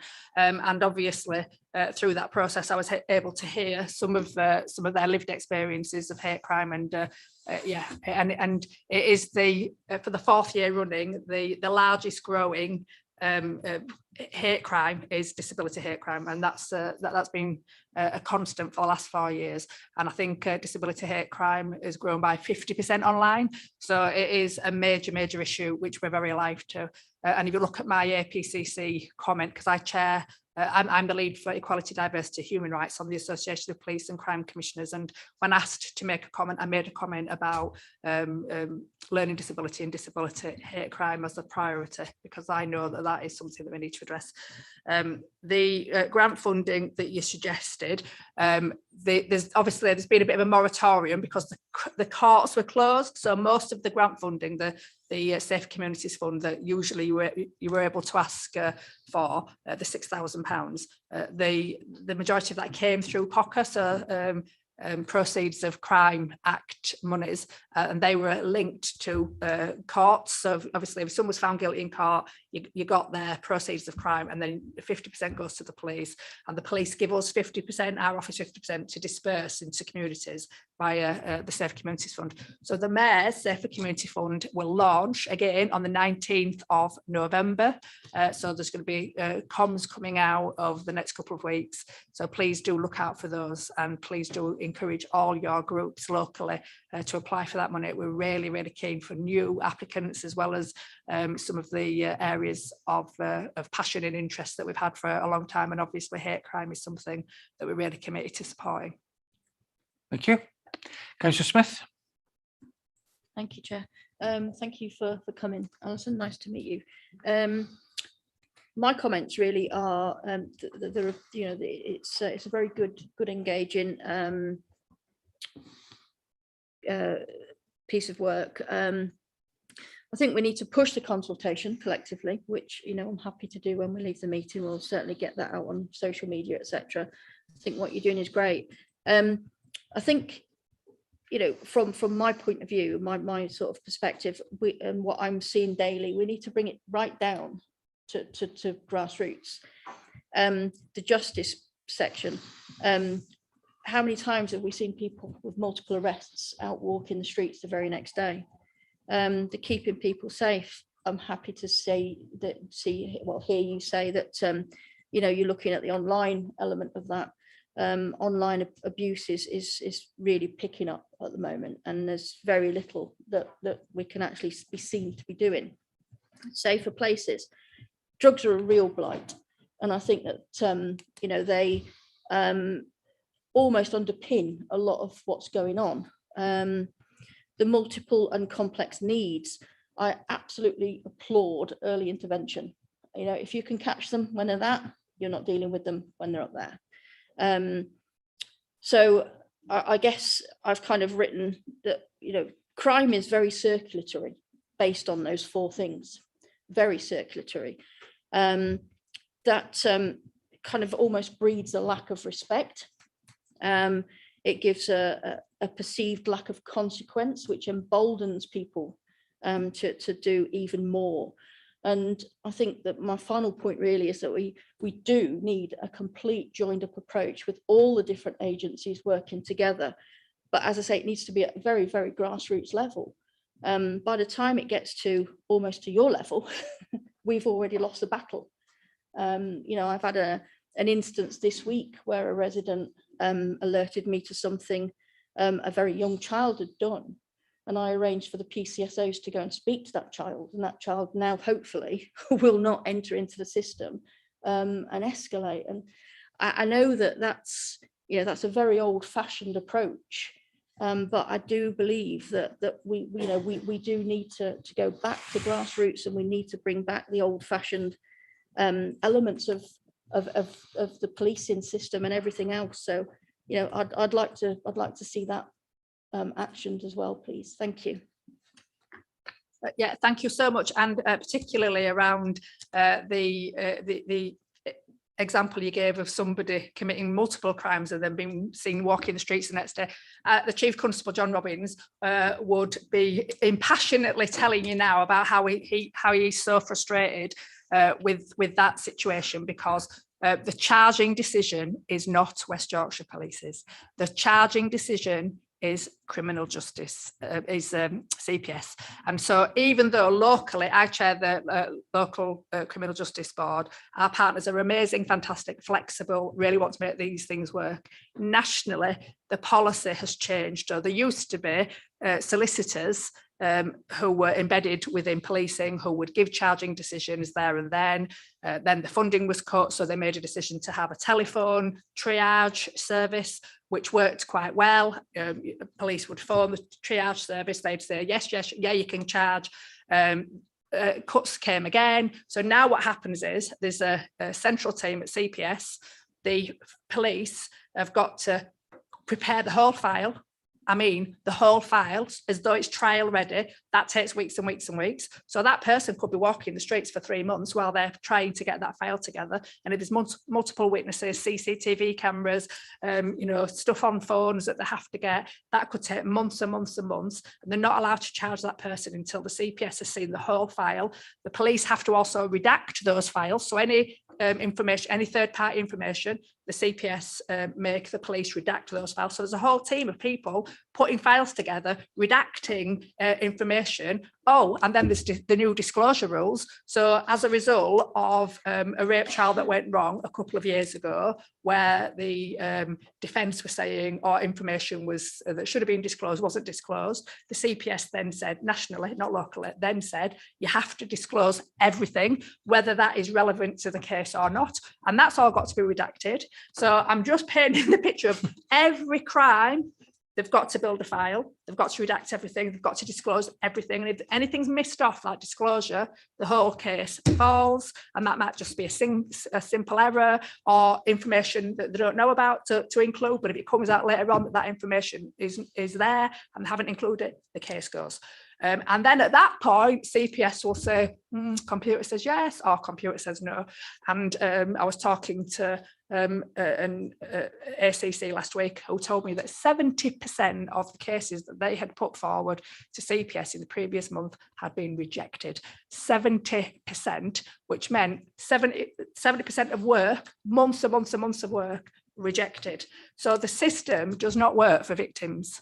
The system is a disgrace, because that cannot be right. Oh, and by the way, the CPS nationally have agreed a few concessions. So if two men are having a fight in the street, the police locally can say, let's charge them on section 39, because we've got power to do that. If that's in a domestic situation and a man hits a woman, that's a domestic abuse. The police cannot charge in those circumstances. It has to go back to CPS, and all that trial file has got to be collated, blah, blah, blah. If you're intending to send someone to prison, you know, you remand them in custody, you can charge then. But again, you've still got to go through a whole load of process. So I think I'm describing to you the ridiculous situation that the police are in. And this is why the public say the police are rubbish, they don't listen, they don't do anything, but their hands are absolutely tied. And until we get a national system that works for victims, we will be in this situation forevermore. And just on the digital question that you raised, we've just recruited 68 new digital forensic officers, or not police officers, they are staff who have got that specialism and expertise. So hopefully that will help us here in West Yorkshire to download information. So I think we're much faster than most of our most similar forces in terms of downloading the information from phones and tablets and all the rest of it, because we've got that capacity. But it's a pressure, because if you can't download it fast enough, you can't build that file, you can't get someone charged. I'm furious. Thanks. Right. Did anybody get any other questions? If not, just one point of clarification. Councillor Ritchie referred to the 750 extra police officers that are coming along. Is that in addition to the ones that the government are providing, or is that part of an agreement you've reached with the government? So we're doing I can't let anything out here that's going to the police and crime panel in November. So there's a paper going to the police and crime panel in November, and it all will come clear in that paper. That's fine. That's fine. It's okay. It's fine. That's fine.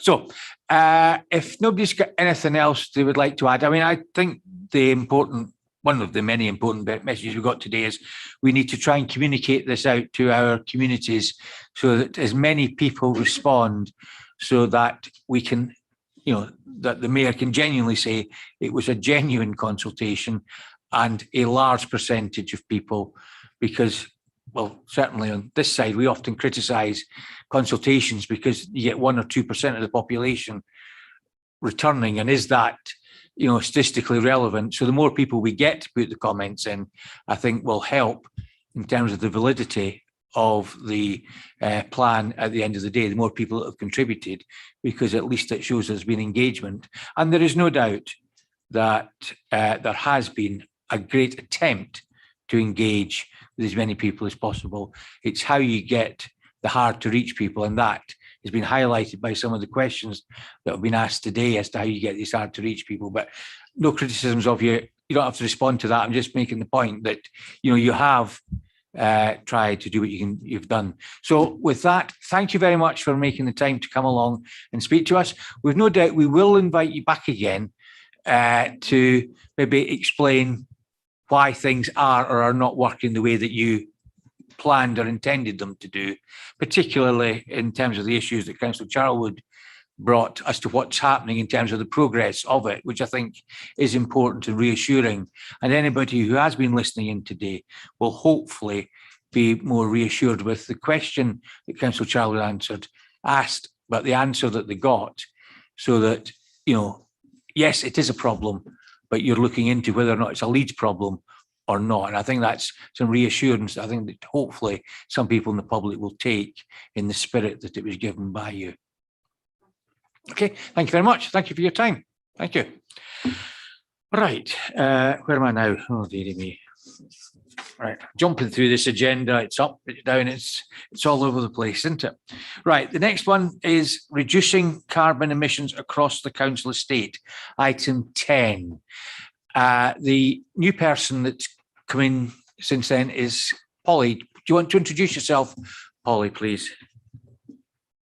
Sure, thanks. So I'm Polly Kirk, I'm the Chief Officer for Sustainable Energy and Air Quality for the Council. Okay, right. Now, I don't know whether Polly or whether it's going to be Councillor Walshaw, but can you just briefly outline what's in the report and what's happening? Thanks, Chair. Hello, everybody.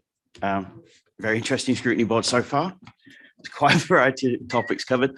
Don't worry, I'm just going to do the briefest of brief introductions, and just Councillor Helen Hayden sends her apologies. Whilst I'm not Councillor Hayden's deputy, I am sort of deputising for her. So you've got a committee chair and a chief officer. I think we're providing value for money as a team for your scrutiny board. So this paper covers our work to reduce carbon emissions across the council's estate. What hopefully you've read and enjoyed it, and I use that word deliberately, Chair. There's a lot that we can be very proud of as an authority. What we're demonstrating here, I think, is a range of practical measures to reduce our carbon emissions. And as you can see from the contents, which Polly will cover, they're really starting to have a very profound and beneficial effect. it's important that we do this not only for our own operations, Chair, but it's important that we demonstrate to the city at large what we can do and what can be done, and what can be done more importantly under the most rather dire of economic circumstances with regard to our budget. Imagine what we could do if we didn't have austerity, Chair. And I would particularly draw your attention to practical benefits of things like the electric vehicle fleet, which is from around paragraph 13 onwards. I think there's a lot to be welcome there. So I'll hand over to Polly, but I'm obviously happy to take any of your questions. Thanks. Thanks. So I'll just give a really brief summary because hopefully people have read, so I won't repeat what's in the report. But I think if we look at the corporate estate, we almost had our plans turned a little bit on their head over the last year or so, in a positive way, in the sense that we've managed to secure a significant amount of funding. So the report talks about the 25 million that we got as public sector decarbonisation fund. And what that meant is we were going to look at how we procured our energy differently, but actually we stopped and took stock and really looked at how we can change our buildings and the energy efficiency, which is always the preference to reduce the amount of energy you're using in the first place. And it's allowed us to do some much more challenging things. So to moving away from gas much quicker than we would have anticipated. So across 40 sites, we will have buildings with very limited gas input, which is a massive step forward. Things like our leisure centres. We've managed to offset the energy increases by combining that with solar. And then we have just submitted another bid, which we haven't heard the outcome of, which will allow us to start looking at another 10 buildings if we're successful. And we will continue to keep bidding for these different funds that come up. So obviously, a lot of people here will have seen in the press what's happening with energy prices. And, you know, it's really challenging as a council with an energy budget of about £21 million. The impacts of that are quite significant. So it's really important that we start to speed up some of this retrofit work. Some of the business cases will change where we may have struggled with business cases. I think there's opportunities now to start to look at different technologies and things that will start to actually provide some benefit. And also to look at our energy strategy going forward. So we plan in February to come back with an energy strategy to Executive Board, setting out not only how we buy our energy, but actually our whole approach to energy as a council in terms of things like solar farms that are mentioned in the report, rooftop solar PV and other options. So that's a summary of our corporate estate. Our fleet contributes a kind of much lower proportion to our overall carbon budget, but in some ways is probably as tricky as the heat decarbonisation issue. So we are kind of leagues ahead of most of, I'd say, all local authorities across the UK. So we have more electric vans than any other local authority. We've made substantial progress on our smaller end of fleet. The big challenge for us now is actually what we do with our bigger fleet, where those vehicles don't really exist. There's not a definite answer at a national level about the way that market will go. Will it be electric? Will it be hydrogen? Which can make the decision-making process much more tricky. We're in a kind of VHS Betamax point. But we are doing a lot in terms of...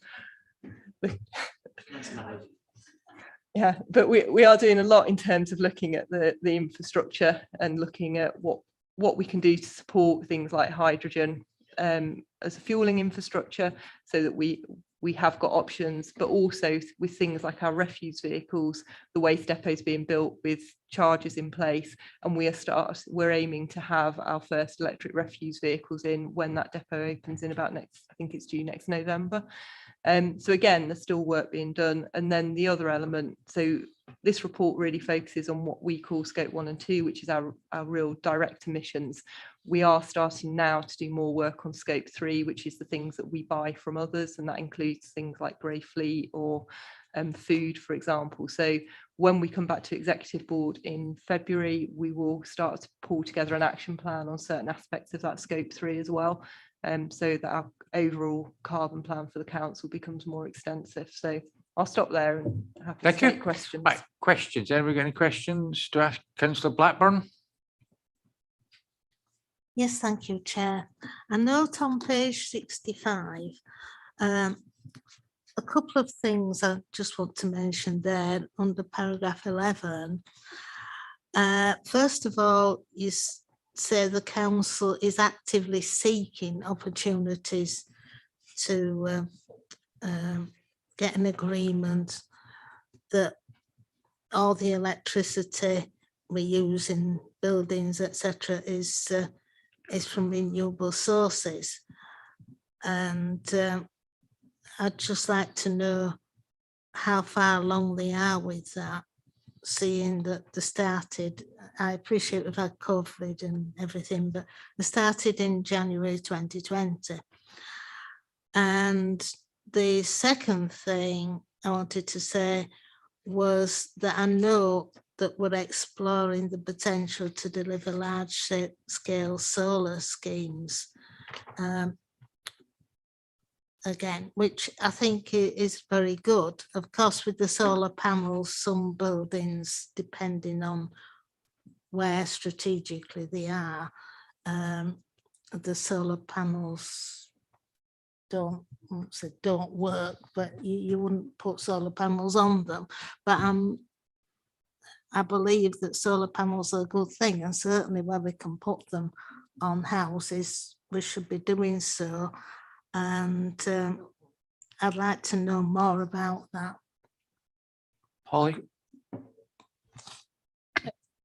Sure. So in terms of what we've done in terms of solar, so we had, I think, 842 kilowatt peaks pre-COVID, and during COVID we have put more than double of that on. So we've now got about 2,500 kilowatt peaks.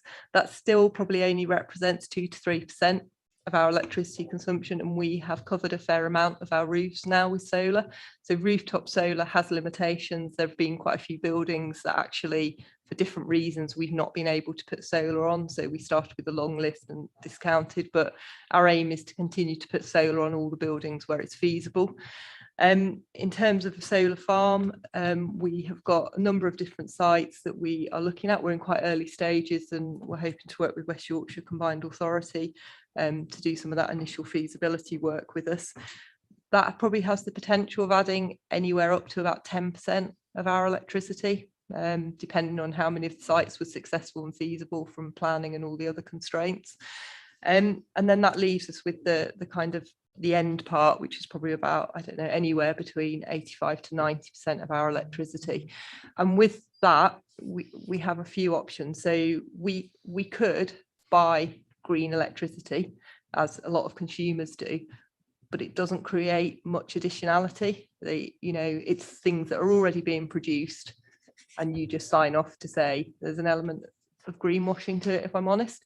What we were looking to do is actually to enter into a PPA where we sponsor a new renewables project, so it creates additionality in the market.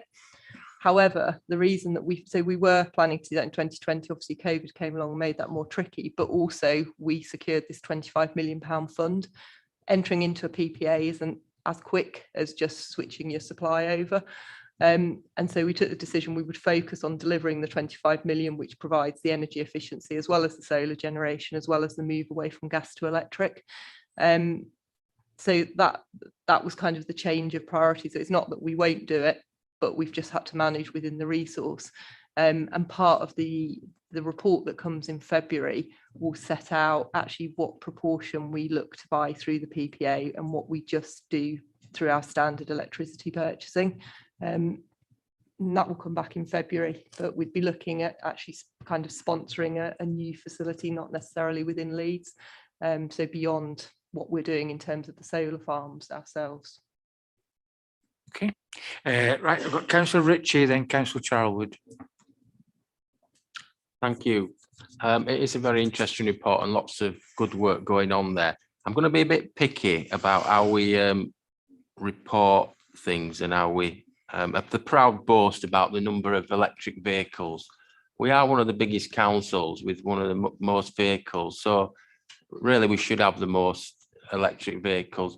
So surely the measure should be the percentage of our fleet that has been converted to electric or hybrid that we should be quoting, and we should be proud, rightly proud of as well, because I know we are ahead of other local authorities. And just to highlight again, particularly things like this car leasing scheme that you're looking to introduce. I think that's could be hugely beneficial, and I hope our staff take you up on that. I imagine it will be controversial when the changes to the petrol allowance, and diesel allowance come in, but I think the important thing is that we've got viable alternatives for people in place when it comes to those discussions. Thank you. Polly? Yeah, it's probably about 30%, I would say, of our vehicles, which will still be significantly above any other local authority. So, but in terms of the lease scheme, so HR are managing that, and I think it's due to be ready by about March time. But we will be looking at other alternatives, and also just looking at why people are doing Grey Fleet.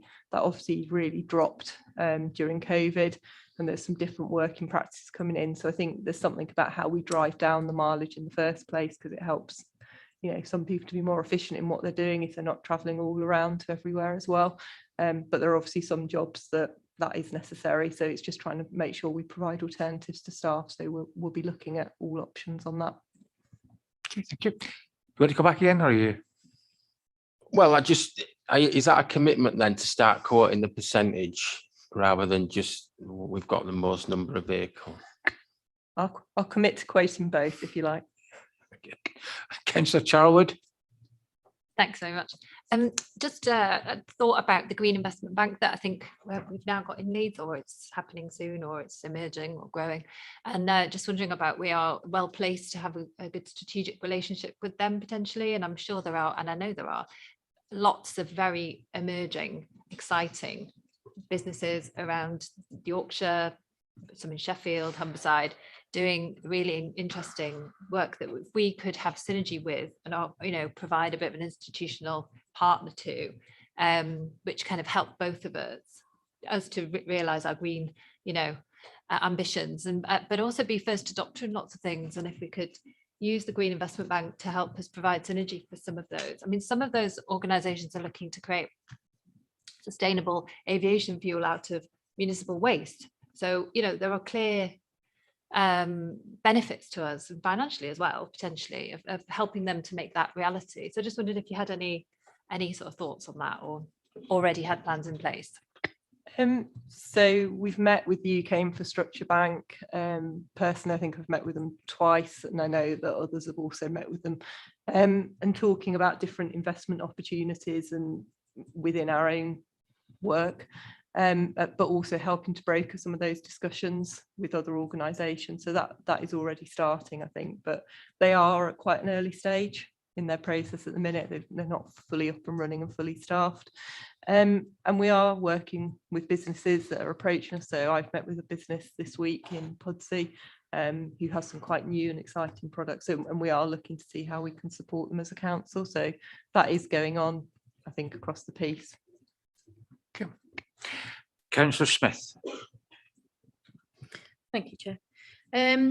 So a couple of things. It's great that you're continually bidding and that there are funding pots available to bid into. So that's a good thing. I liked the scheme that was recently introduced, where households with an income of under £30,000 per annum got free solar panels on the house. That's great. I know a couple of my residents have benefited from it, and they think it's amazing. With regards to the future and our staff and even residents to a degree, have you considered travel cards where you could, that they could pay monthly? I know in a previous role that I worked in, we had that option for staff primarily in London because travel's so expensive. And they applied for a card and paid for it over the course of the year. And I wondered whether that would be, once confidence returns to sort of public transport, whether that might be an option for our staff. I understand they're not necessarily all working in offices at the moment, and they are working from home a lot, but it could be a cost saving to them and encourage them onto public transport, which would encourage them out of cars. Thank you. Yeah, and you go, Councillor Walshaw. Yeah, thanks. Just to respond to that, Polly's going to cover travel cards. It is a great tribute to Polly and her team and other teams in the council. We heard from housing colleagues earlier that they've been very successful in bidding for the pots of funding that do come up, and that's very much to be welcome.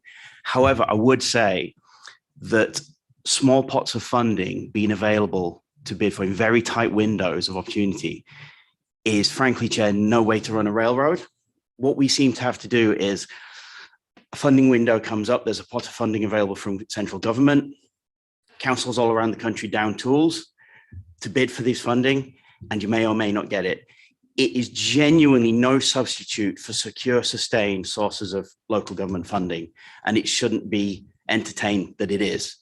But I have a fantastic team that is fantastic at winning these bids, but it is no substitute. And none of these pots of money are remotely close to being commensurate to the scale of the problem we face as a whole.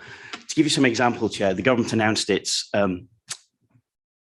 boiler program the other day. I'm sure you all saw it on the news. The scheme that will be available with a grant for replacing gas boilers with air source heat pumps, 90,000 homes. Wonderful. Problem is, the grant only covers around a third of the cost of an air source heat pump, and it's only 90,000 homes across the UK, across England rather, because in Scotland it would be, and Wales it would devolve matter. There are 400,000 households in England, in Leeds alone, 90,000.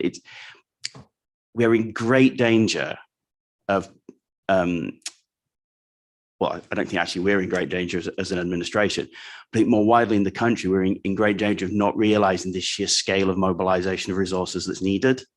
And I think it's typified at the moment in the government's approach to bidding, where you've got, again, small pots of money, short windows to bid, everyone goes crazy to bid for them, and there's a small win, but it's nothing like the sustained scale of mobilization of resources and a change of mindset from government that's needed. And I think it's worth making that point at every juncture, Chair. Yeah, but I think we could, but not that we're going to turn this into a debate, please, but the government have acknowledged that it's going to cost close to £1 trillion to meet all of this. So they have recognised that it's going to be a massive bit of money. You've got to start somewhere. You've got to start somewhere, and let's give them credit for at least accepting the issue, because if you look at countries throughout the world, it is Britain that is currently being at the forefront of most of the leading things that are being done. We are, as a country, can be very proud of what we've done so far because of activities of people like the council in terms of what they've been able to do. So there are two sides to your coin. We know you keep wanting money for everything all the time, but you've got to make sure that it works. How many other times we've invested as a country in things that haven't worked, and we've had to come back and retrofit it? Look at the design of some of the houses. We've been having a debate the last few days about airy houses throughout the city. Well, in retrospect, that wasn't necessarily the correct way to build the houses, because it's led to problems. So I accept what you're saying, but let's have a degree of unanimity about this. And unless we work together, we won't get anywhere.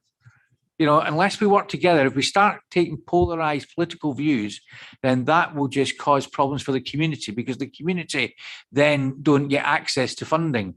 I was at a seminar the other day where some of your colleagues were talking about getting access to green funding to green up their areas. It was a Scrutiny Board inquiry we were doing about the park strategy and about the need to top slice some of the money that's coming in so that some of the communities can get access to it, which I support. I've got no problem with it, but that shows you how we need to work across the council and try not polarize arguments, because it doesn't do anybody any good at all. The government are doing what they're doing. If you don't like it, fine, then they can get voted out, but they're doing what they think is right. You're entitled to disagree, but they are giving you money. They're giving you pots of money to be able to do things, and it's up to you to then spend it appropriately. Because again, we could have a wonderful debate about what some of the things the money gets spent on, but let's try and keep scrutiny non-political if we possibly can. We are very good as a scrutiny board. Yes, occasionally we do go into political things, which is fine. But let's not politicize. We're working together. Scrutiny is about the council working together as a whole, not just party politics in what we're doing, you know, because nobody is without sin. Everybody's got a lot to do. Why have we waited so long to get where we are today? I've certainly known about climate change since the mid 2000s. I was one of the few people when I was in charge, when we were in power, and that shows you how long ago that was, that started to get the Climate Emergency Action Group up and going. And it's evolved since then. So that was when there was a Labour government. Should they have done more at the time? And setting precedents, put in something into legislation like we've got for overseas aid, that it's a part of the GDP gets allocated directly to it. So let's be fair. Let's not, because I do not enjoy the political banter at Scrutiny. If we want to have political banter, let's do it in the council chamber where we can have it. But in Scrutiny, we're meant to be working together. So it's welcome what you're saying, but let's try and keep it collegiate, because we need to work together, officers and members alike, because we can all do our bit. But thank you. Chair, if I may, just on that, very, very brief to come back on that. I mean, merely highlighting the problems of structure, scale and process within how our relationship with central government is occurring at the moment. I don't think there's any problem with scrutiny of that being raised at scrutiny. I think it's probably an appropriate place. No, I agree. I agree with that. Okay. Shall I come back on the travel cards? Yes. After all of that. So thanks, Polly. I did wonder where that had disappeared to. I hadn't forgotten. I've got it written down. So in terms of travel cards, staff can get like an annual card for the Metro card through their salary scheme. So that is in existence. There's also something called the corporate Metro card. So if I was going out to site and wanted to use the bus or the train, I could pick up a card and use it, and there's money on that. So that does exist as well. I think pre-COVID, I think we decided that there needed to be a bit more work about making people aware of those, and also looking at what sites held them. So it was things like St George's House and Civic and Merrion had them, not necessarily places that were kind of further out and coming in. So there was some work to look at that, which has obviously not been happening because there's been no mileage recently. But we will pick that back up because it is a valid point. Thank you, Polly. Okay. Okay. On that note, if there's no further questions, thank you very much to Councillor Walshaw and to Polly for presenting the paper to us today, because it does show how we are moving along to meeting our target of 2030, and it is welcome, the initiatives that have been put in place through the hard work of not the largest team within the council, but by people who are committed and to reaching this goal and helping us reach there. So thank you very much. Thank you. So now we've got two other items and to go through. Item 11, which was our response to the fireworks inquiry. I'm suggesting that we just note this paper just now, and at the next meeting, we will get an update from Mr. Money and the antisocial behaviour team as to how Mischief Night and the fireworks went this year. And I think we'll be able to reflect back as to whether or not our recommendations are correct and the department have responded in the spirit that it was meant. So do I take that we were happy to note that? Yes, Councillor Ritchie, yes. Yeah, forgive me, can I just ask a question on sort of procedures on these things? Does the government have to formally respond to us? Because there's been discussions about a white paper going, which we always get a government minister replying to. Does that happen with scrutiny as well? Well, it would be my intention to write down formally to the minister, and in some cases we have had a reply, in other cases we've not. And what I've tended to do is when I've not, I've then done it jointly with the relevant executive member. So Councillor Cooper and I on a number of occasions have written down jointly, and we've been able to elicit a response. from it. And because it then shows the cross-party that we are not divided on a particular issue. So yes, it is in most instances, but it wouldn't be true to say that it's true in every case. You know, but yeah. Keen, because there's cross-party support and a non-debated white paper, perhaps we need to keep that on the table. Yeah. If we don't get an adequate Yes. response. Yeah. Thank you. Yeah. As far as that white paper was concerned, it was going to come forward. It was because it was felt it was far better to let Scrutiny have their say first of all, and then decide whether or not the white paper needed it or not. So that was what was behind that one. Thank you. So we've now, for anybody who was, because the media have picked up on this particular report, I apologise if anyone has, from outside has been trying to listen into the debate on this, but it will be taking place in November. And as far as item 12 is concerned, we had this report, we commented it, it was sent back, it came back again, and it's come back finally. So again, can we just note item 12 as well as part of the procedures that we've got to adopt? Right, that said, so the work schedule, you'll have seen one or two emails coming out to you booking times in your diaries. Hopefully you'll be able to make them. There is a potential inquiry at the next meeting where we've had a request from a number of councillors about a tree cutting strategy within the council as to whether or not it's been about 5 to 10 years since it was last reviewed, as to whether or not it should be reviewed. So again, we're trying to see, to have a better tree maintenance policy, because certainly in a number of our council estates, a lot of our residents want trees pruned back, and it's not happening. And what we don't want necessarily to happen is we want the trees removed totally. We just need a tree maintenance one, and it's black and white at the moment. And certainly some people think there should be a degree of grey coming into it. So that's coming forward. So apart from that, thank you very much. I do apologise that we've ran 15 minutes over my normal time. And as you know, I don't like...